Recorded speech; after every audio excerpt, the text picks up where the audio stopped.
By all the corrupt cops who wanted him to take bribes, and that's a problem we don't hear much about anymore, but it's still a serious problem.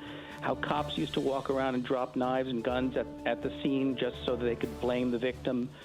And, you know, I would just take this one step further and say the problem of racism is much bigger, and policing. You know, and I think the way to understand it is by looking at, for instance, looking at corporations, looking at the tobacco industry. The tobacco industry gave in 2011, provided Interpol with 11% or 8% of their budget, which is the world's largest police organization in the world. They give to the National Black Chamber of Commerce and the Congress of Racial Equity and the National Organization of Black Law Enforcement Executives and the National Black Police Organizations, who are against banning menthol cigarettes, which is the cigarette that is most popular among black customers. I mean, because they say that they will lose tax revenues. And keep in mind, you know, when you buy a pack of cigarettes, right, you know, in some cases almost half of that is money that's going to go to the coffers of the local government. So, you know, whether the cops realize it or not, I mean, they're the collection agencies for the tobacco companies, and which is why it's illegal to sell loose cigarettes. thus the murder of Eric Garner. I mean, it's just it's amazing. Jonathan, thank you for the call. Thank you so much.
These companies support the Thom Hartmann Program.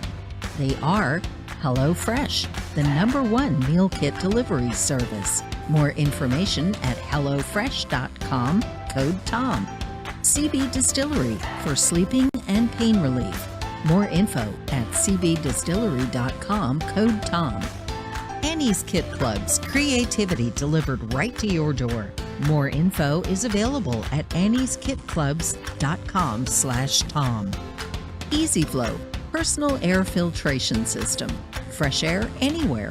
More info at easyflowusa.com, code TOM. Masterclass with world-class instructors. More info at masterclass.com/Hartman. And Dinovite, only the best all-natural pet supplements. More info at dinovite.com.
Our book today is Future War, Preparing for the New Global Battlefield by Robert, I believe it's pronounced Latif, L-A-T-I-F-F. This is from the introduction. On a sweltering August day following weeks of heightened tension with Russia over its actions in Ukraine and Syria, and harsh words between the United States and China over actions in the South China Sea, and as workers are preparing to depart the cool of their air-conditioned Manhattan office buildings for the gridlocked highways and subways, several large electric power plants along the East Coast simultaneously experience dramatic overspeed conditions in their large turbine generators. Plant operators are unable to stop the steam turbines, whose automatic control and data systems have been infected by sophisticated computer malware, and they catastrophically tear themselves apart, cutting power to large segments of the population and industries in the Northeast. Building systems shut down, hospitals switch to emergency generators, trains stop running, traffic lights cease operating, and Wall Street trading comes to a halt. At the same time, 1,100 miles to the south, a massive rocket sits fueled and ready to launch a critical national security satellite when an explosive-laden private aircraft flies at low altitude into the Cape Canaveral launch pad area and, despite repeated warnings, slams into the pressurized fuel tank and solid rocket motors, creating an enormous conflagration. Half a world away, elite commandos equipped with the latest high-technology equipment but unidentifiable as a national army attack U.S. and allied interests near areas of disputed territory. Thus are fired the opening shots of a new war. These hypothetical events represent a radically different style of conflict fought with new tools and against new and unfamiliar enemies. When most people think of war, they imagine soldiers doing battle with other soldiers, employing tanks, artillery, and other recognizable weapons. However, in this century, war has morphed into something we can scarcely recognize, and future conflicts will be qualitatively and quantitatively unlike those of the past. It will be fought using innovative and unusual weapons, many of which, because the technologies have both civilian and military uses, will be available to far more people who are far less skilled in their employment. The so-called democratization of technology has diminished the monopoly of advanced countries on the tools of war. 21st century armed conflicts often have no battlefield in the traditional sense. The concept of opposing armies clashing in deadly struggle but moderated by international conventions of behavior seems a thing of the past. In 1999, Chinese colonels Kuo Liang and Wang Shuangshui predicted that soldiers would increasingly be computer hackers, financiers, drug smugglers, and agents of private corporations rather than members of a military, and that their weapons would include not only airplanes, cannons, poison gas bombs, and biochemical agents, but also computer viruses, net browsers, and financial derivative tools. Their predictions were prescient. Yesterday's wars were, like World War II, about saving civilized nations from maniacal dictators, or like the conflicts in Vietnam and Korea, devoted to a clash of ideologies in the attempt to limit the spread of one hegemon over another. They were big affairs involving large military forces and enormous violence. Today's wars are more about cultural and religious hatreds, using violence as a means to change the hearts and minds of people, among whom the killing occurs with more frequency. Tomorrow's wars will be different still, fought largely for political dominance with stealth and cunning, targeting innocents and institutions, heavily dependent on information superiority, and employing strange new weapons. While we have a highly motivated and well-trained and equipped armed forces that will adapt, we are not prepared as a nation to react well to the inevitably messy and ambiguous situations these new conflicts and weapons will present. We still have no clear idea of what constitutes an act of war in cyberspace now, nor of how we might respond to such an act. It is not enough for the military to be prepared. Neither the public nor its decision makers have yet fully comprehended the significance of the changes in the types of conflict and the tools with which they will be fought. Without question, there will be circumstances when decision makers will find it necessary, or at least think it necessary, to send soldiers into classic boots-on-the-ground combat situations. We will continue to project force with our powerful aircraft, our munitions, and our aircraft carrier strike groups. When war is fought in foreign lands, it could well be against other high-tech armies. However, war will increasingly be more personal and often fought closer to home. It will not lend itself to the traditional massive displays of U.S. firepower. It will affect individuals directly, not as some distant conflict we read about in newspapers or watch in the movies or on the internet. Americans will be targeted on U.S. soil, often, as we have seen in San Bernardino and Orlando, by homegrown terrorists. This form of war will be messy and complex, and it will not lend itself to easy, quick, soundbite solutions. It may not even be clear for a while who perpetrated the violence against us. Was it state-sponsored or a random act of terror? Will we unleash massive destruction on foreign countries in retaliation for attacks by terrorists residing on our own soil? If so, to what end and with what consequences? There are always consequences, whether they be the death or capture of our own troops, unnecessary civilian casualties, or the incitement of more violence. The book Future War by Robert Little. This is the Thom Hartmann Program. Well, happy Earth Day. Thom Hartmann here with you. We've got a really big shoe for you today. In our third hour, Professor Lord Martin Rees is going to be with us. What are the largest threats to humanity that we're not even talking about? There's some really weird stuff out there. It's fascinating. We're also in our third hour going to get into protecting our children, or maybe that's our second hour, I'm not sure, into protecting our children from right-wing anti-maskers, anti-science, anti-brains, harassing kids in elementary schools. Professor Richard Wolff will be with us in our second hour, why do conservatives object to there being a middle class. And I want to get into my rant from today's HartmannReport.com. Republican greed now dominates Americans' lives. And I'll tell you all about that. But first, Charles Sauer is on the line with us. He is the libertarian economist and president of the Market Institute. MarketInstitute.org is their website. He's also the author of a book, Profit Motive, What Drives the Things We Do. His Twitter handle is Charles Sauer, S-A-U-E-R, at Charles Sauer, or at Market Institute. Charles, welcome back. I want to bring back the American middle class that we had when I was a kid. My dad's American middle class.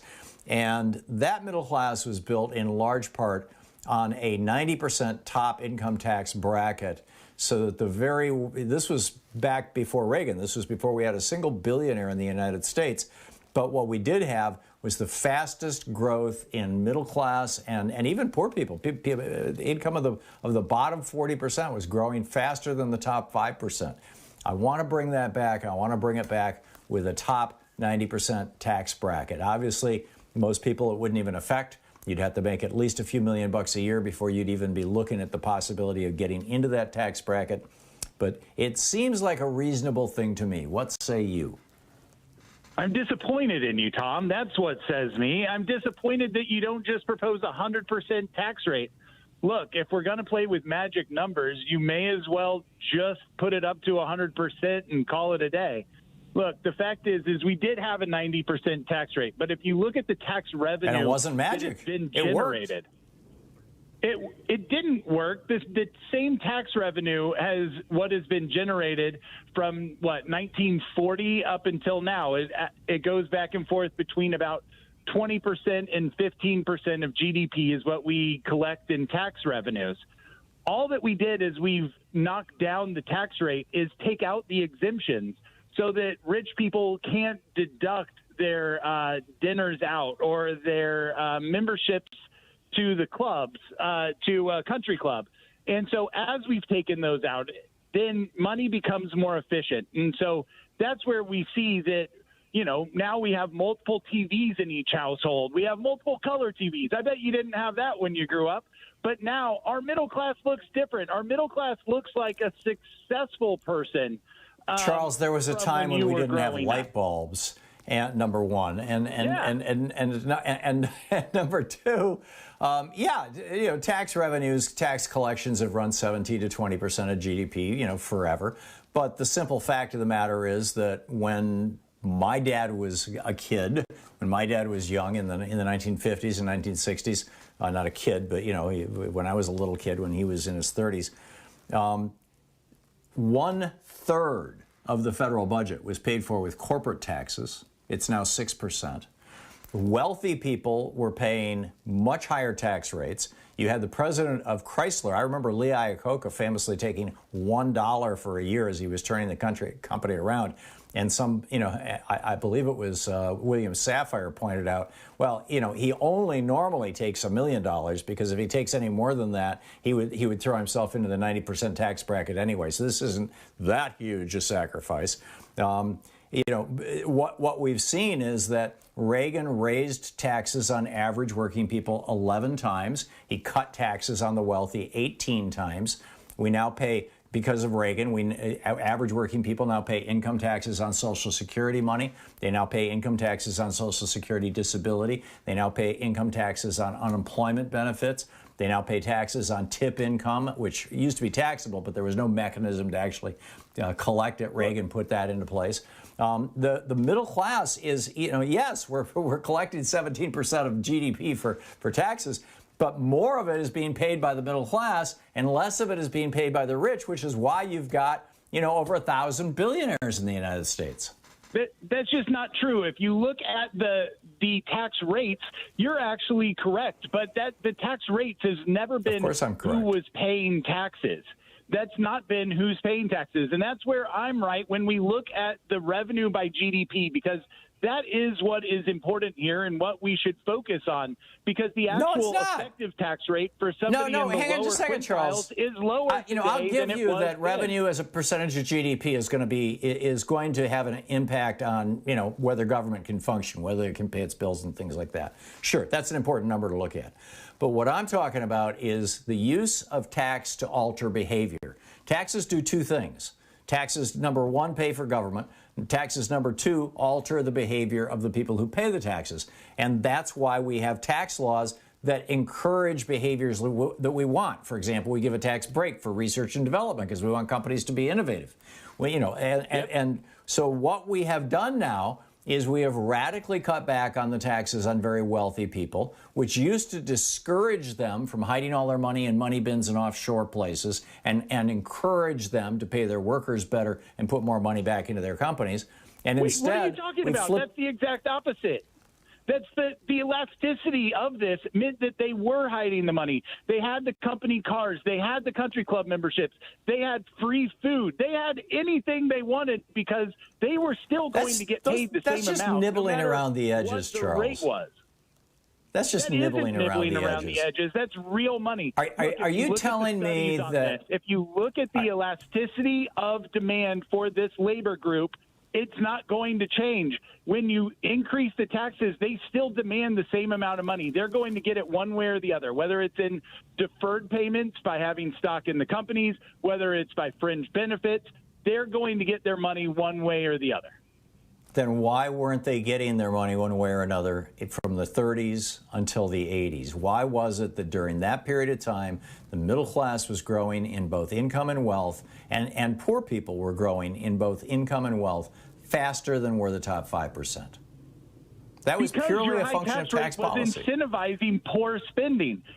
Look, as soon as we started getting rid of that, that's where our our innovation boom started happening, because the tax benefits, the tax deductions that we left in were for research and development, but everything else went away, which meant that companies were incentivized to spend money correctly, efficiently, and actually grow their companies and grow their business. And that's what grows the report. You're talking about corporate tax rates. I'm talking about personal tax rates.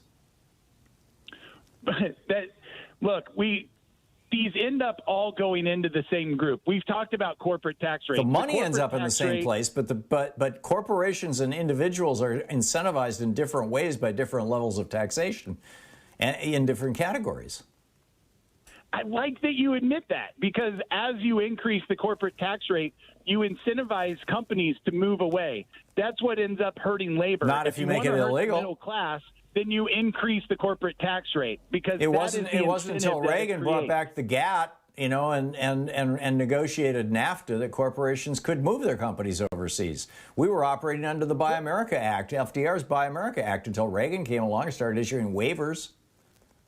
Look, you can stop that behavior. The left that likes to look back on history and dream about it, I realized that there was a lot of domestic abuse. There was a lot of racism. There was a lot of bad things happening in the economy back in the 50s. But they weren't a function of tax policy. That aren't happening today. We're at a better place. We need to continue moving towards that better place, and that's less taxes and the better labor. Okay, I leave you with the final word. Charles Sauer, libertarian economist, president of the Market Institute, marketinstitute.org. His new book, Profit Motive, What Drives the Things We Do. Charles Sauer, S-A-U-E-R on Twitter. Charles, thanks for dropping by. It's always good talking with you. Thanks for having me. This is the Thom Hartmann Program. Charles is one of the good guys that I disagree with, but, a decent and reasonable man. We'll be right back.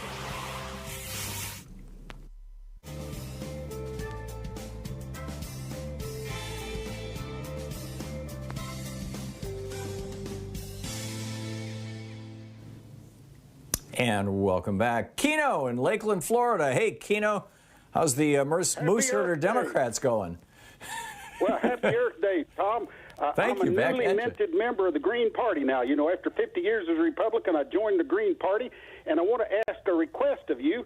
Could you have a guest on your program, the leaders of the Green Party of Germany? They may put up one of their women leaders to be prime minister. Could you, Baerbock, I think is her name, could you, and Habeck is the man, could you get either one of them to be guests and advise us Green Party what to do in the United States and how the Green Party is going to cooperate with the United States when they win the premiership in September election? Could you do that, Tom? I would have no objection to that, Keno. I don't know how good their English is. That's usually the limiting variable when it comes to getting foreign guests on. And sometimes foreign politicians just kind of view themselves as a little bit above doing an American talk show, this kind of tacky stuff. Yeah, but we'll see. With an interpreter, maybe get an interpreter and tell them that one of the a new Green Party member wants them to talk to the United States and us to build cooperation, Green Party of the United States and Germany.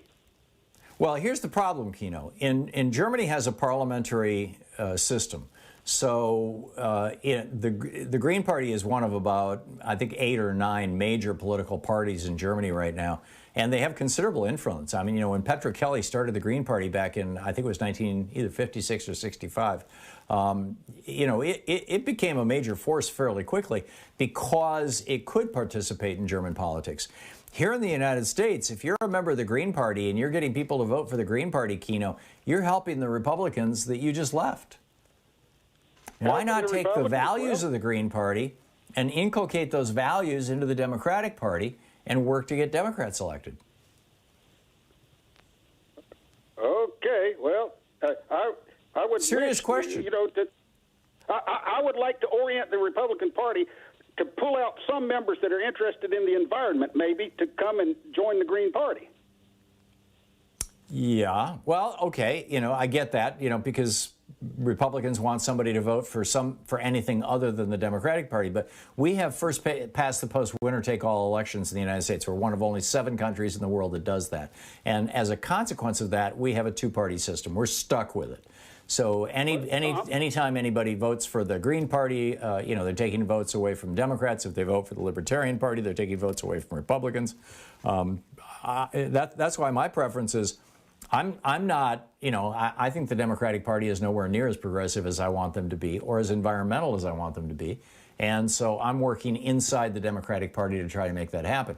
Yeah, because I know if I went to the Green Party, and all I'm doing is siphoning votes away from the Democrats, which means the Republicans are going to pick up those votes, essentially. Well, Tom, can I give you an alert, too? In the Wall Street Journal today, Karl Rove has an article called The Left Brightens GOP Midterm Chances. He's offering a bouquet of a police state to the Republicans for the midterm elections. Be aware of, liberals should be aware of that article, that it's an invitation for the Republicans to endorse a police state in the midterm elections. Oh, man. I'll have to go looking for it, Keno. It doesn't surprise me, though. I mean, Karl Rove has always been about a police state. Just ask Don Siegelman sometime.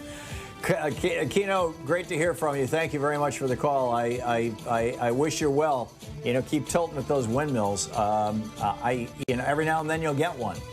You know, Don Quixote wasn't altogether wrong, and I don't mean to minimize. You know, your Moosehead Republicans or now your Green Party. I realize you're trying to do the best thing for this country, and I really honor that, Keno. Thank you. We'll be right back.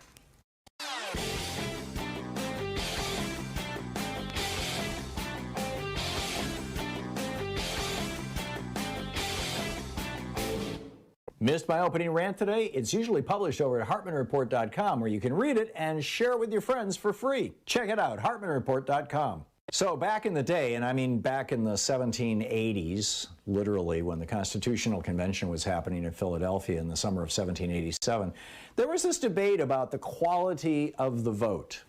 Whether people who only landowners should be allowed to vote, stuff like that. And, you know, in order to ensure that well-informed people who really care about voting are the only ones voting. It didn't pass. It was rejected by the framers of the Constitutional Convention, this idea that only landowners should be allowed to vote. Never made it in the Constitution. But a variation on this is now being proposed in the Arizona legislature. And State Representative John Kavanaugh, who's the chair of the committee that's pushing this legislation, says the quality of the vote is important. We have to look at the quality of votes as well. I've got a new video all about this for the supporters of our program over at thomhartmann.com. Check it out.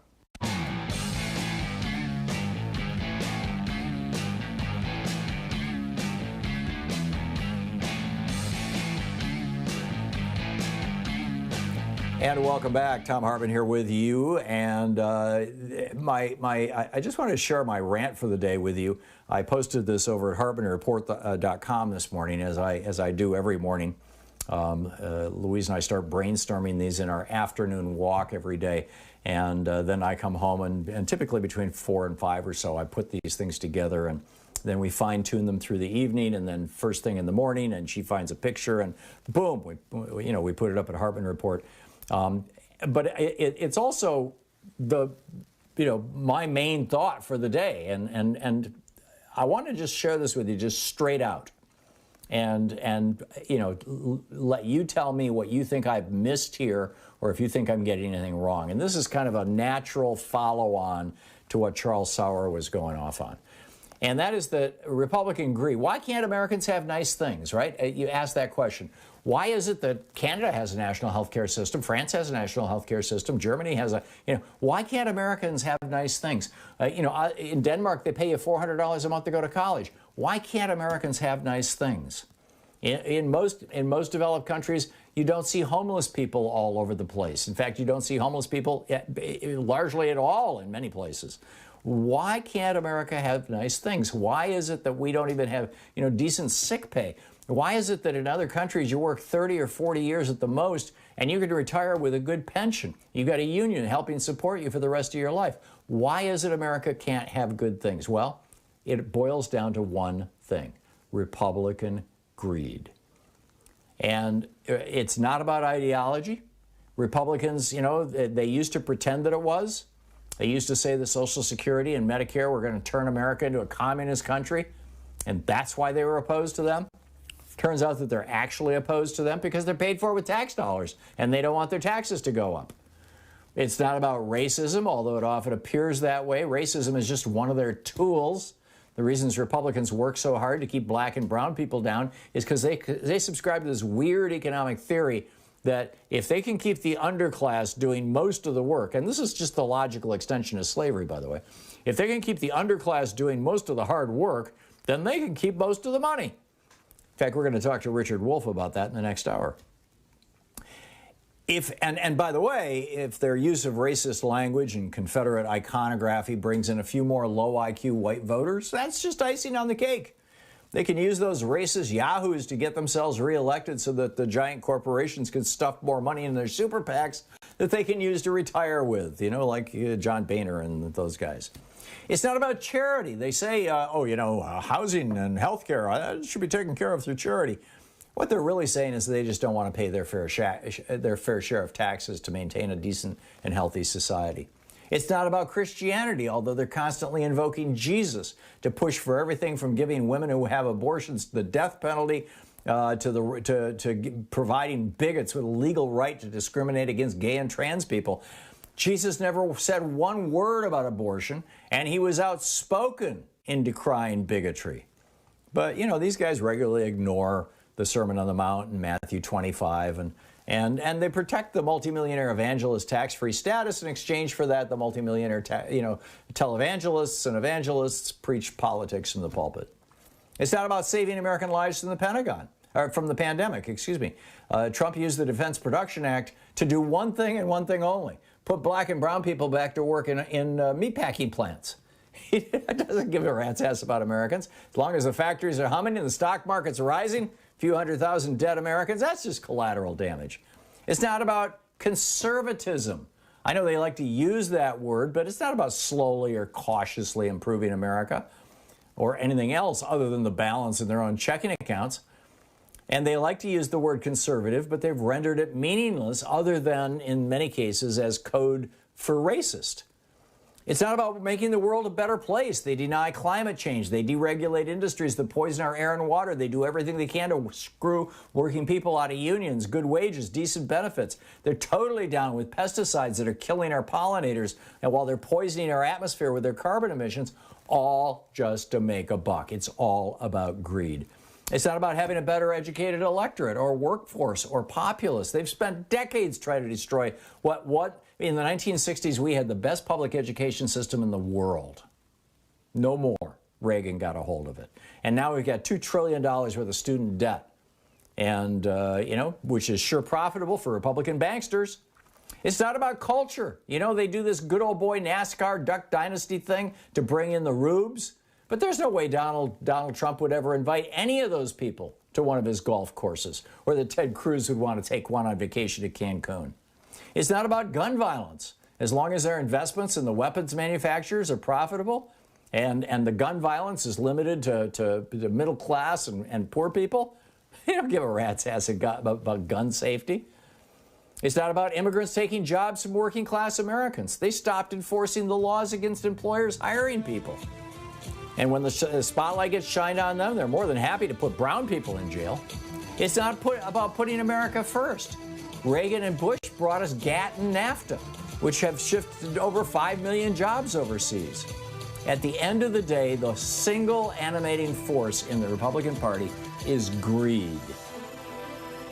Doesn't matter how many Americans die, it's all about the greed. Prove me wrong, right? Or did I miss something on this? To the Thom Hartmann Program. Call 202-808-9925. Coming up on 28 minutes past the hour, back with your calls after this.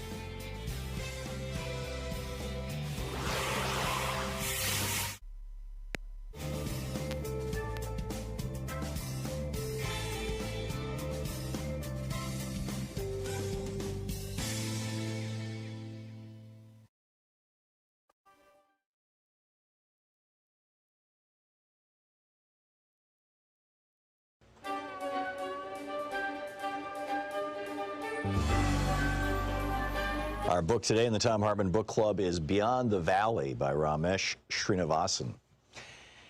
This is from Chapter 1, The Power of Data. In November 2017, my Apple MacBook Pro was stolen.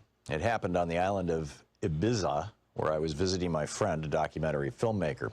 We were thinking of making a series of short films to illustrate innovative uses of new technology around the world.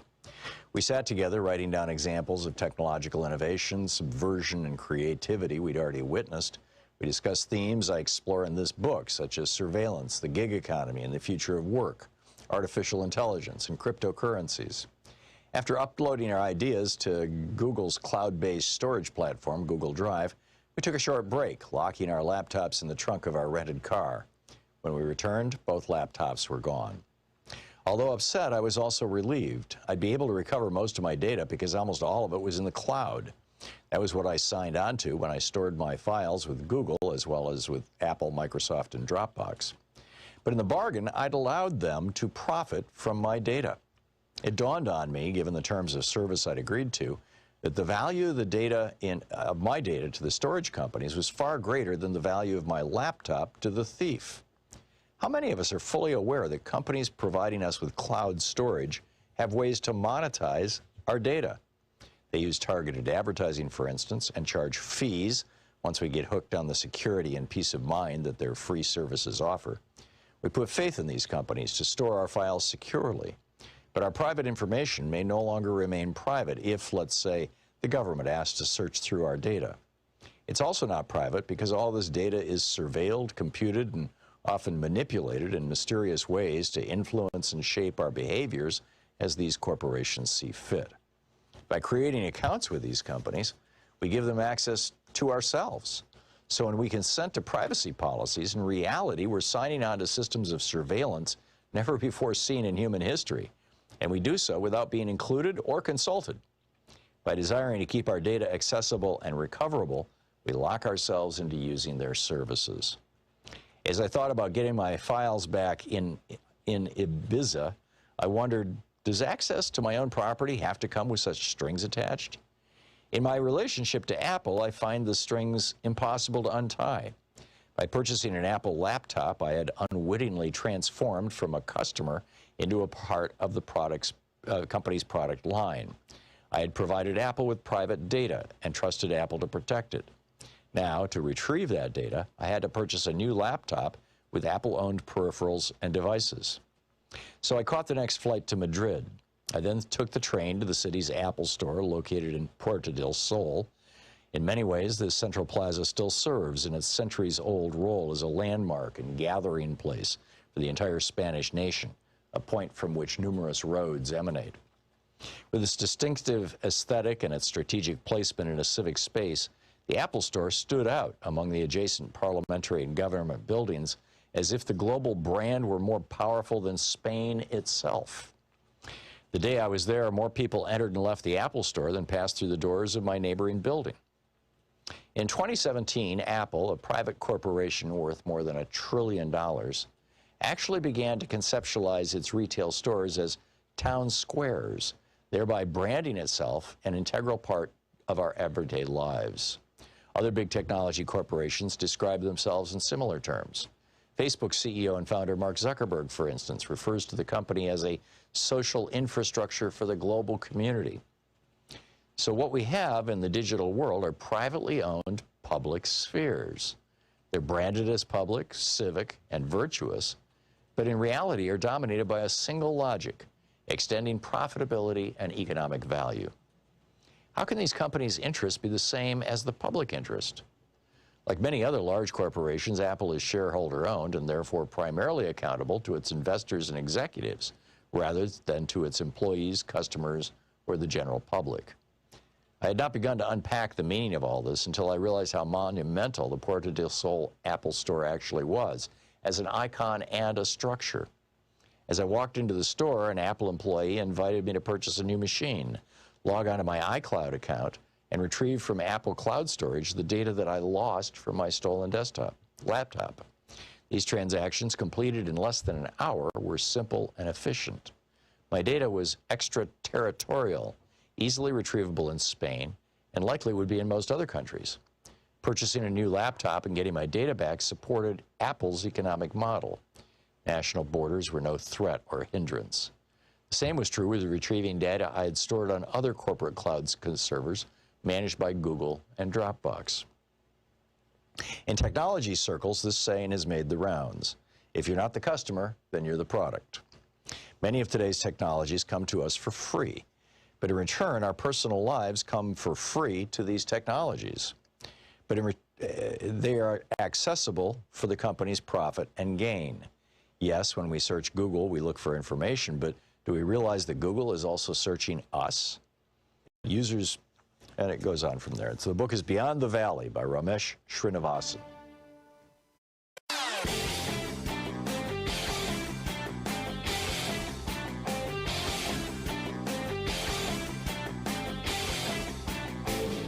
Share the Thom Hartmann Program with your friends. We're available on SiriusXM, Free Speech TV, Pacifica, commercial stations nationwide, YouTube, Twitter, Facebook, on the Thom Hartmann app, and you can even tell your smart speaker to listen to the Thom Hartmann Program. Welcome back. Thom Hartmann here with you. We are seeing, police killings of black people at more than the rate of one a day, it seems. Ma'Khia Bryant called the Columbus police for help. They shot her 4 times and killed her. There's a big debate going on about the circumstances and what could have been done as an alternative, and I'm going to let that settle a little bit and get a little more data before I just totally go off on this. But it's part of this whole larger issue that I think. I've been writing about it for some time and talking about it here on this program, that our policing is based on flawed assumptions. It's based on the assumption that force is the most effective way to change people's behavior. And in fact, lifting people up, giving people opportunity, strengthening their neighborhoods, strengthening their communities, giving people education, and I realize that's become kind of a Clinton-era cliche, but all of these things are pieces of a mosaic that creates a strong culture that has been there for white people in this country for 400 years, and to this day is not there for black people and many other people of color. And so we'll continue. We'll get into that as we go on. Also, Zoe Lofgren, the representative from, I believe, California, California, is pointing out that the Capitol Police, as the mob was coming on the Capitol on January 6th, somebody in management of the Capitol Police radioed out, let the pro-Trump, I'm paraphrasing here, but words to the effect of, let the pro-Trump people go, they're not the problem. What we're looking for are anti-Trump people. And, that's pretty scary stuff. So, anyway, let's continue our conversation here, or get into our conversation. Beth in Jonesboro, Arkansas. Hey, Beth, what's on your mind today? Hey, Tom. Thank you for taking my call. I am actually a CPA, but I haven't practiced in a number of years. What I'm calling is to respond to your libertarian guest and his interesting take on how taxes work.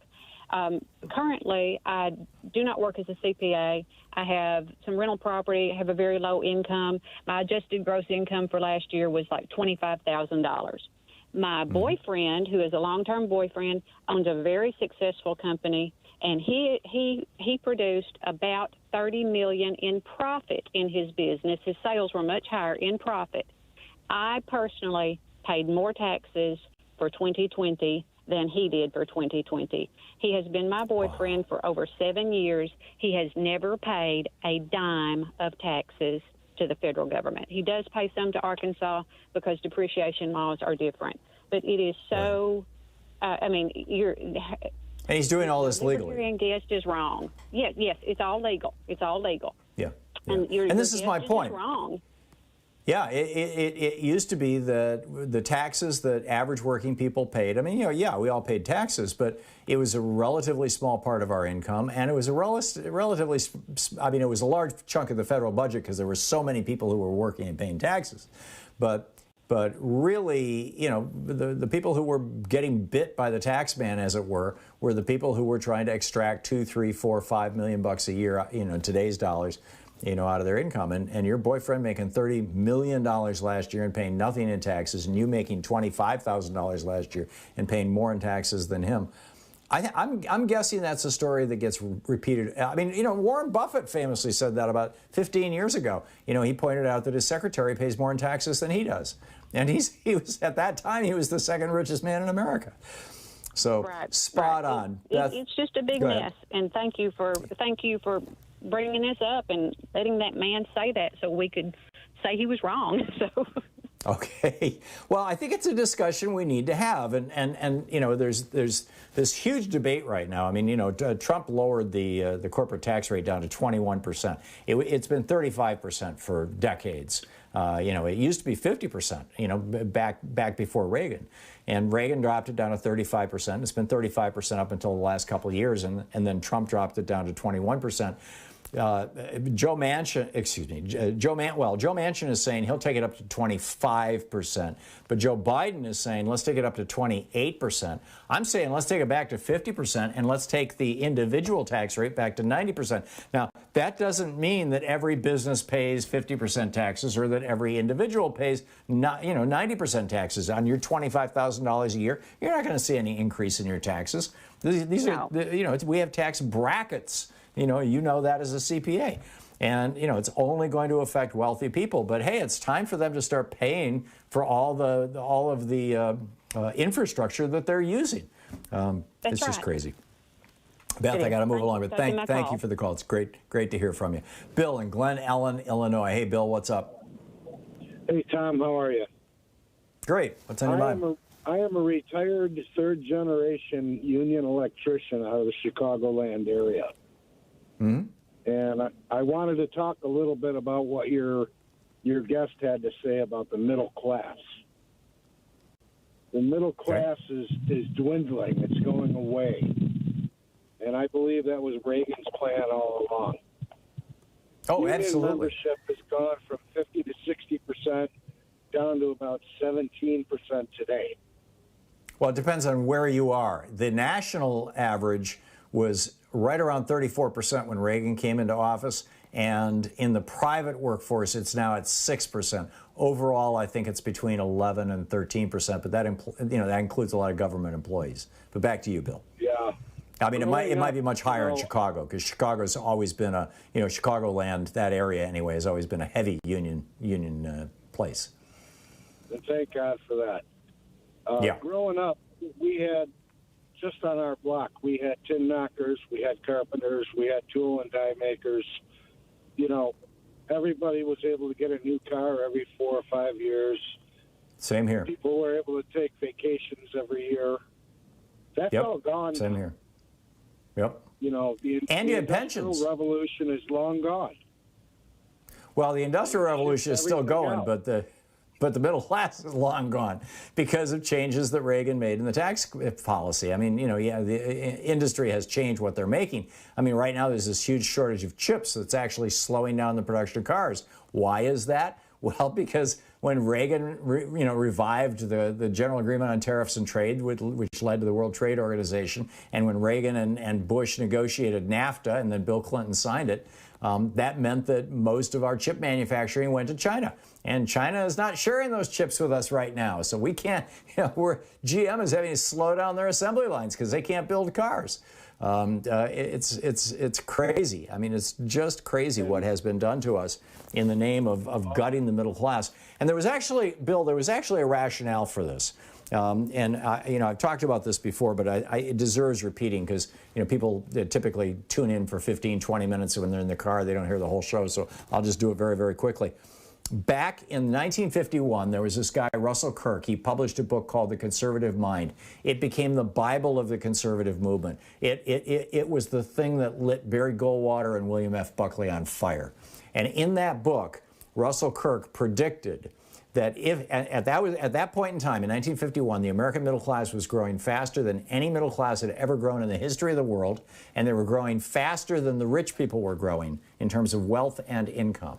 And Russell Kirk said, if this continues, what you're going to see is three things. You are going to see young people lose all respect for their parents and start violating social norms. You are going to see women lose all respect for their husbands, and they will no longer need to rely on their husbands for their income and their lifestyle. And you are going to see minorities starting to demand equality in the workplace. And this will lead to social chaos. And everybody laughed at him, right? I mean, Goldwater took him seriously, Buckley took him seriously. But generally speaking, Dwight Eisenhower, writing about Russell Kirk, or at least about people like him, said their numbers are small and they are stupid. That was in 1954 in a letter to his brother Edgar.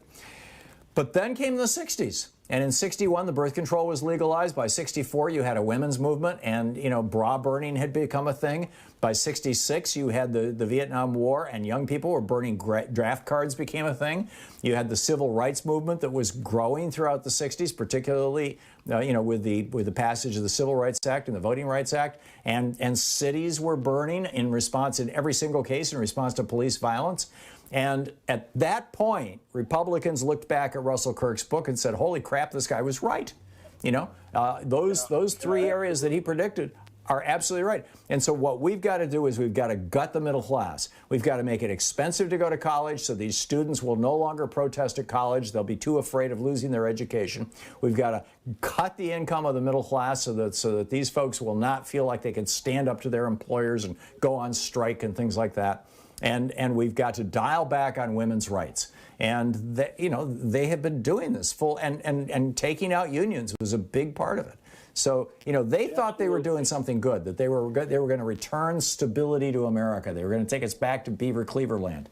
It didn't quite work out that way, Bill. I'll give you the last word. No, they've moved all the manufacturing to Honduras and Vietnam and everything else. I mean, think about it. I am a son of the greatest generation. If we had to go into war production today, where would we be? Yeah, you're absolutely right, and I am too. And we would be in a very, very tough place. We can't build a cruise missile right now without Chinese parts. That tells you the whole thing. Bill, thank you. You're listening to Thom Hartmann. Visit thomhartmann.com for audio and video archives. Back with more of your calls in just a moment. It's the Thom Hartmann Program. How do we rebuild the middle class? I say tax the rich.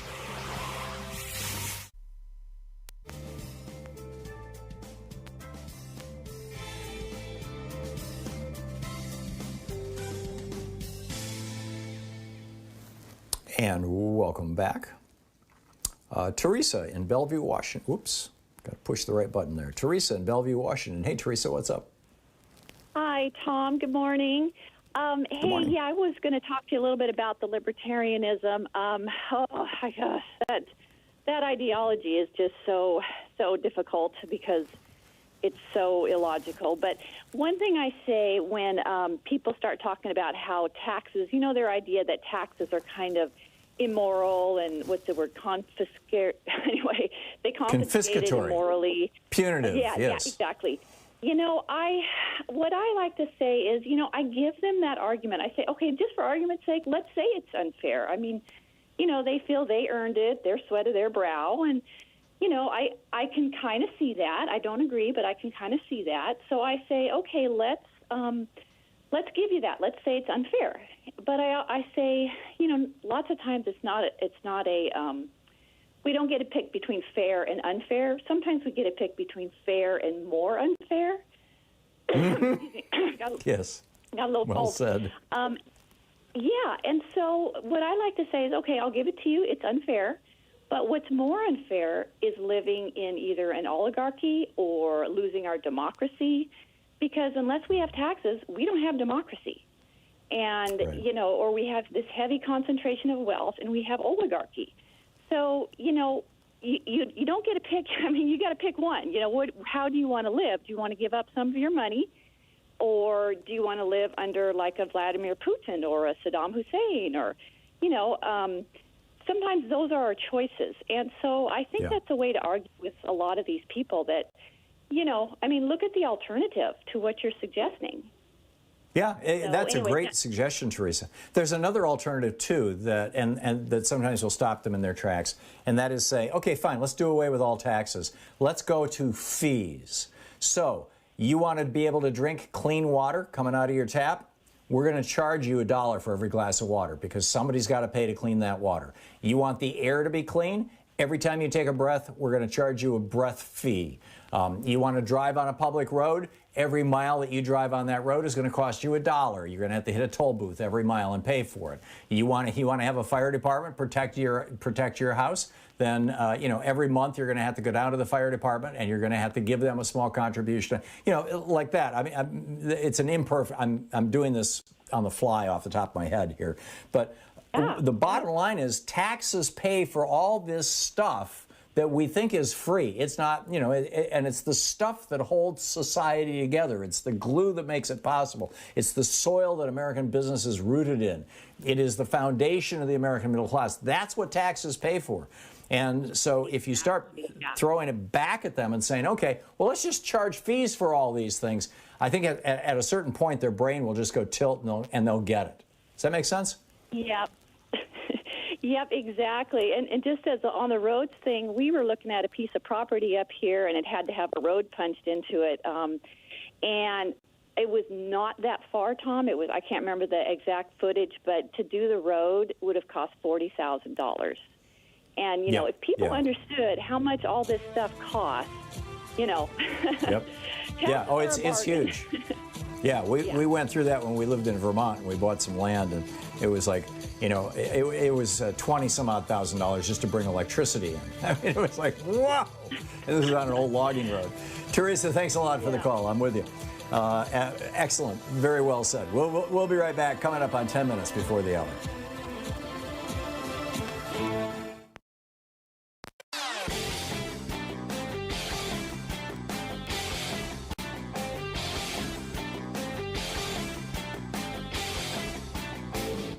Missed my opening rant today? It's usually published over at HartmannReport.com, where you can read it and share it with your friends for free. Check it out, HartmannReport.com. So a while ago at Davos, Michael Dell, the computer billionaire who started out selling computers out of his dorm room in college. I was running CompuServe forums back in the day. This is in the late 70s or the early 80s, and he was selling them on CompuServe in my forums.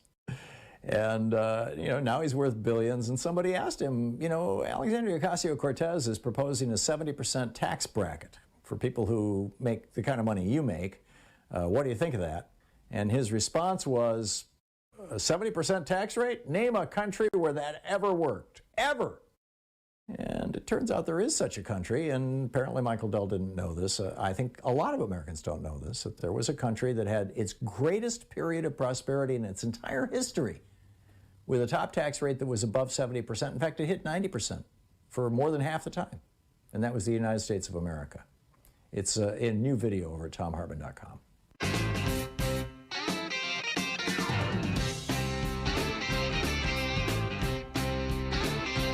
And welcome back. Thom Hartmann here with you and Bob in Paoli, Pennsylvania. Hey, Bob, what's up? Hi, Tom. Hey, thanks for taking my call. Sure. I am a conservative Christian, and I actually appreciated your comment today and when you talked about greed being the primary driver for Republicans. That's actually, I think that's a good platform to have a discussion, because we can have a civil discourse about that. I mean, a lot of times when we get labeled as racist, homophobic, and then that just shuts down all discussion. So in talking about greed, I just have a question for you.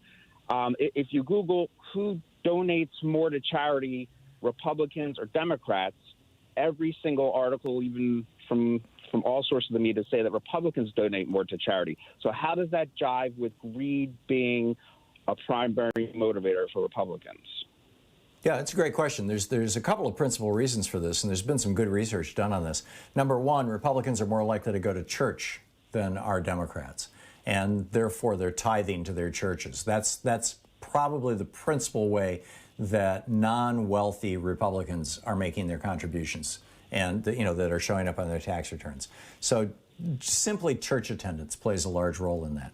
Number two, you've got some of the wealthiest individuals in the United States who are, running foundations and giving away a lot of money are also Republicans. I get it that there are a few wealthy Democrats, but they tend to be in the minority. And so you've got that. But I think perhaps the most important point, Rob, is that Democrats believe that it is the job of government to hold society together and that we should all pay taxes to do that. Whereas Republicans believe that we shouldn't have to pay taxes, that helping people out voluntarily through charity is something that should be entirely voluntary. And, some people will do it and some people won't. There are, entire cultures and institutions, like, for example, the Mormons, who are, very aggressive at helping out people in their community. I mean, certainly it becomes a tool for evangelism as well. But the culture around Mormonism in Salt Lake City is very different than the culture around, white Christian evangelicalism in Mobile, Alabama, for example. The community actually takes care of itself. If you show up at a Mormon tabernacle or church or whatever they call them in Salt Lake City and you're homeless, they'll do something for you, even if you're not a Mormon. Ain't going to happen if you show up at one of these big televangelist churches. So I think those are the reasons. But frankly, I would much rather be paying taxes and know that everybody is going to be, who's in need, who has been vetted in some way that's in need of things like food stamps or housing support or aid to dependent children or things like that, to know that, or having health care or education. I would much rather pay taxes and know that everything's getting taken care of by professionals who are actually doing the job of taking care of those things than sit back and say, well, okay, I'm going to decide today that I'm going to send some money to the rescue mission because I want to do something about homelessness, and I think I'll throw some money to a battered woman's home, community over here. That seems to me like the least efficient and frankly the most brutal way to hold society together, to leave it up to the good graces of a few people who believe themselves to be well-intentioned. Have I answered your question, Rob? Yeah, no, those are valid points, and I would agree. Yes, tithing, that does make sense. I would say a lot of Republicans who go to church, I tithe as well, and so that's probably why those numbers are skewed. So that does make sense. I guess a question would be, because it seems like we may have the same ends, but at different means, where I think Correct. One of the differences between Republicans and Democrats, I don't impugn, I don't think that Democrats are bad or evil. I just think we have different. I think you want to help people, and I think most of the Republicans I know want to generally help people as well. I think one of the differences in taxes. Listen, the lady who called in with a guy making $30 million paid no taxes. That's disgusting. That's disgusting. I'm not saying there shouldn't be taxes, but I think that the Republicans that I know, the churchgoers that I know, we want to help people, and we feel that the community can probably be a better steward of resources and helping local people than a bureaucracy in a large state. I think we both have the same ends. But here's how I'd rebut that, Rob. Here's my rebuttal to that. Forgive my interrupting, but we only have 40 seconds. I'm not a big fan of huge bureaucracies. I've been caught in them myself, and they can be no fun. But that said, we have tried this private charity model for the better part of 1,000 years now. And the results are extraordinarily uneven. We have also tried in what we call the social democratic countries like Northern Europe, we have tried the model of the government stepping in and saying, no, we're going to make sure that everybody has housing, there are no homeless people, there are no, everybody has medical care, there are no medical bankruptcies. There's literally not one medical bankruptcy in the entire European continent. And they have proven that it works. So I think that we can have both. You should be able to donate to your church and help out the things that should be done but aren't like critical stuff. And we should all, in my opinion, be kicking in tax money to deal with the critical stuff like, hey, somebody just broke their leg. What are we going to do? Are we getting close to each other here, Rob? Yeah, I think we found some common ground. Thank you. Okay, thank you. It's always great talking with rational conservatives. I appreciate it. Rob, thank you very much for the call. We will be right back. It is, we're going to talk to Richard Wolff right after this. You're listening to Thom Hartmann.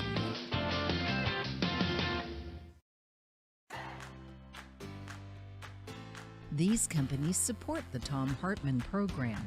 They are HelloFresh, the #1 meal kit delivery service. More information at hellofresh.com, code TOM. CB Distillery for sleeping and pain relief. More info at cbdistillery.com, code TOM. Annie's Kit Clubs, creativity delivered right to your door. More info is available at annieskitclubs.com/Tom. EasyFlow, personal air filtration system. Fresh air anywhere. More info at easyflowusa.com, code TOM.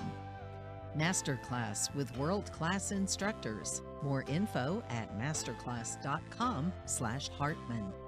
And Dinovite, only the best all-natural pet supplements. More info at dinovite.com.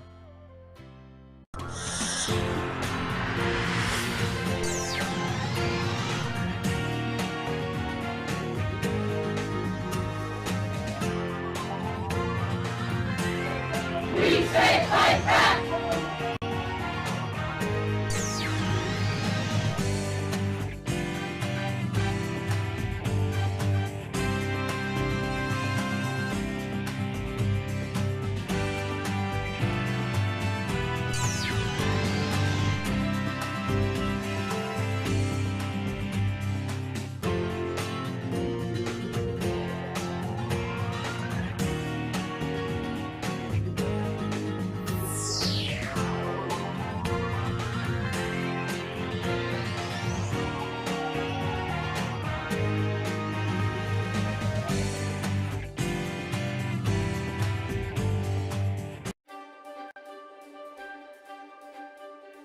It's the Thom Hartmann University Book Club, and today we're reading from Arundhati Roy's brilliant book, Capitalism, A Ghost Story. This is from the afterword, at the very end of the book. Yesterday morning, the police cleared Zuccotti Park, but today the people are back. The police should know that this protest is not a battle for territory. We're not fighting for the right to occupy a park here or there. We're fighting for justice. Justice is not just for the people of the United States, but for everybody. What you've achieved since September 17th, when the Occupy movement began in the United States, is to introduce a new imagination, a new political language into the heart of the empire. You've reintroduced the right to dream into a system that tried to turn everybody into zombies, mesmerized into equating mindless consumerism with happiness and fulfillment. As a writer, let me tell you, this is an immense achievement. I cannot thank you enough. We are talking about justice. Today, as we speak, the Army of the United States is waging a war of occupation in Iraq and Afghanistan. U.S. drones are killing civilians in Pakistan and beyond. Tens of thousands of U.S. troops and death squads are moving into Africa. If spending trillions of dollars of your money to administer occupations in Iraq and Afghanistan is not enough, a war against Iran is being talked up. Ever since the Great Depression, the manufacture of weapons and the export of war have been key ways in which the United States has stimulated its economy. Just recently, under President Obama, the United States made a $60 billion arms deal with Saudi Arabia. It hopes to sell thousands of bunker busters to the United Arab Emirates. It has sold $5 billion worth of military aircraft to my country, India, my country, which has more poor people than all the poorest countries of Africa put together. All these wars, from the bombing of Hiroshima and Nagasaki to Vietnam, Korea, Latin America, have claimed millions of lives. All of them fought to secure the, quote, American way of life, end quote. Today we know that the American way of life, the model that the rest of the world is meant to aspire toward, has resulted in 400 people owning the wealth of half the population of the United States. It has meant thousands of people being turned out of their homes and jobs while the U.S. government bailed out banks and corporations. American International Group alone was given $182 billion in the bailout. The Indian government worships U.S. economic policy. As a result of 20 years of the free market economy, today 100 of India's richest people own assets equal to 1/4 of the country's GDP, while more than 80% of Indian people live on less than 50 cents a day. 250,000 farmers driven into a spiral of death have committed suicide. We call this progress and now think of ourselves as a superpower. Like you, we are well qualified. We have nuclear bombs and obscene inequality. The good news is that people have had enough and are just not going to take it anymore. The Occupy movement has joined thousands of other resistance movements all over the world in which the poorest of people are standing up and stopping the richest corporations in their tracks. Few of us dreamed that we would see it, the people of the United States on our side, trying to do this in the heart of empire. I don't know how to communicate the enormity of what this means. The 1% say we don't have demands. They don't know, perhaps, that our anger alone would be enough to destroy them. But there are some things, a few pre-revolutionary thoughts I had for us to think about together. We want to put a lid on this system that manufactures inequality. We want to put a cap on the unfettered accumulation of wealth and property by individuals as well as corporations. As capitalists and Liddites, we demand, 1, an end to cross-ownership in business. For example, weapons manufacturers cannot own TV stations. Mining corporations cannot run newspapers. Business houses cannot fund universities. Drug companies cannot control public health funds. 2, natural resources and essential infrastructure, water supply, electricity, health, and education cannot be privatized. 3, everybody must have a right to shelter, education, and health care. 4, the children of the rich cannot inherit their parents' wealth. This struggle has reawakened our imagination. Somewhere along the line, capitalism reduced the idea of justice to mean just human rights. The idea and the idea of dreaming of equality became blasphemous. We're not fighting to tinker with reforming a system that needs to be replaced. As a capist and a Lidite, I salute your struggle. Salam and Zimbad Dad. That's the end of the book. This is from the very opening of it, chapter 1. Is it a house or a home, a temple to the new India, or a warehouse for its ghosts? Ever since Antilla arrived in Altamont Road in Mumbai, exuding mystery and a quiet menace, things have not been the same. Here we are, the friend who took me there said. Pay your respects to our new ruler. Antilla belongs to India's richest man, Mukesh Ambani. I'd read about this most expensive dwelling ever built, the 27 floors, 3 helipads, 9 lifts, hanging gardens, ballrooms, weather rooms, gymnasiums, 6 floors of parking, and 600 servants. Nothing had prepared me for the vertical lawn, a soaring 27-story high wall of grass attached to a vast metal grid. The grass was dry in patches, bits have fallen off in neat rectangles, clearly trickle down hadn't worked. But gush up certainly has. That's why in a nation of 1.2 billion, India's 100 richest people own assets equivalent to 1/4 of the GDP. And then Arundhati Roy goes on from there talking about how India is kind of an example of capitalism run amok. Capitalism, a ghost story by Arundhati Roy.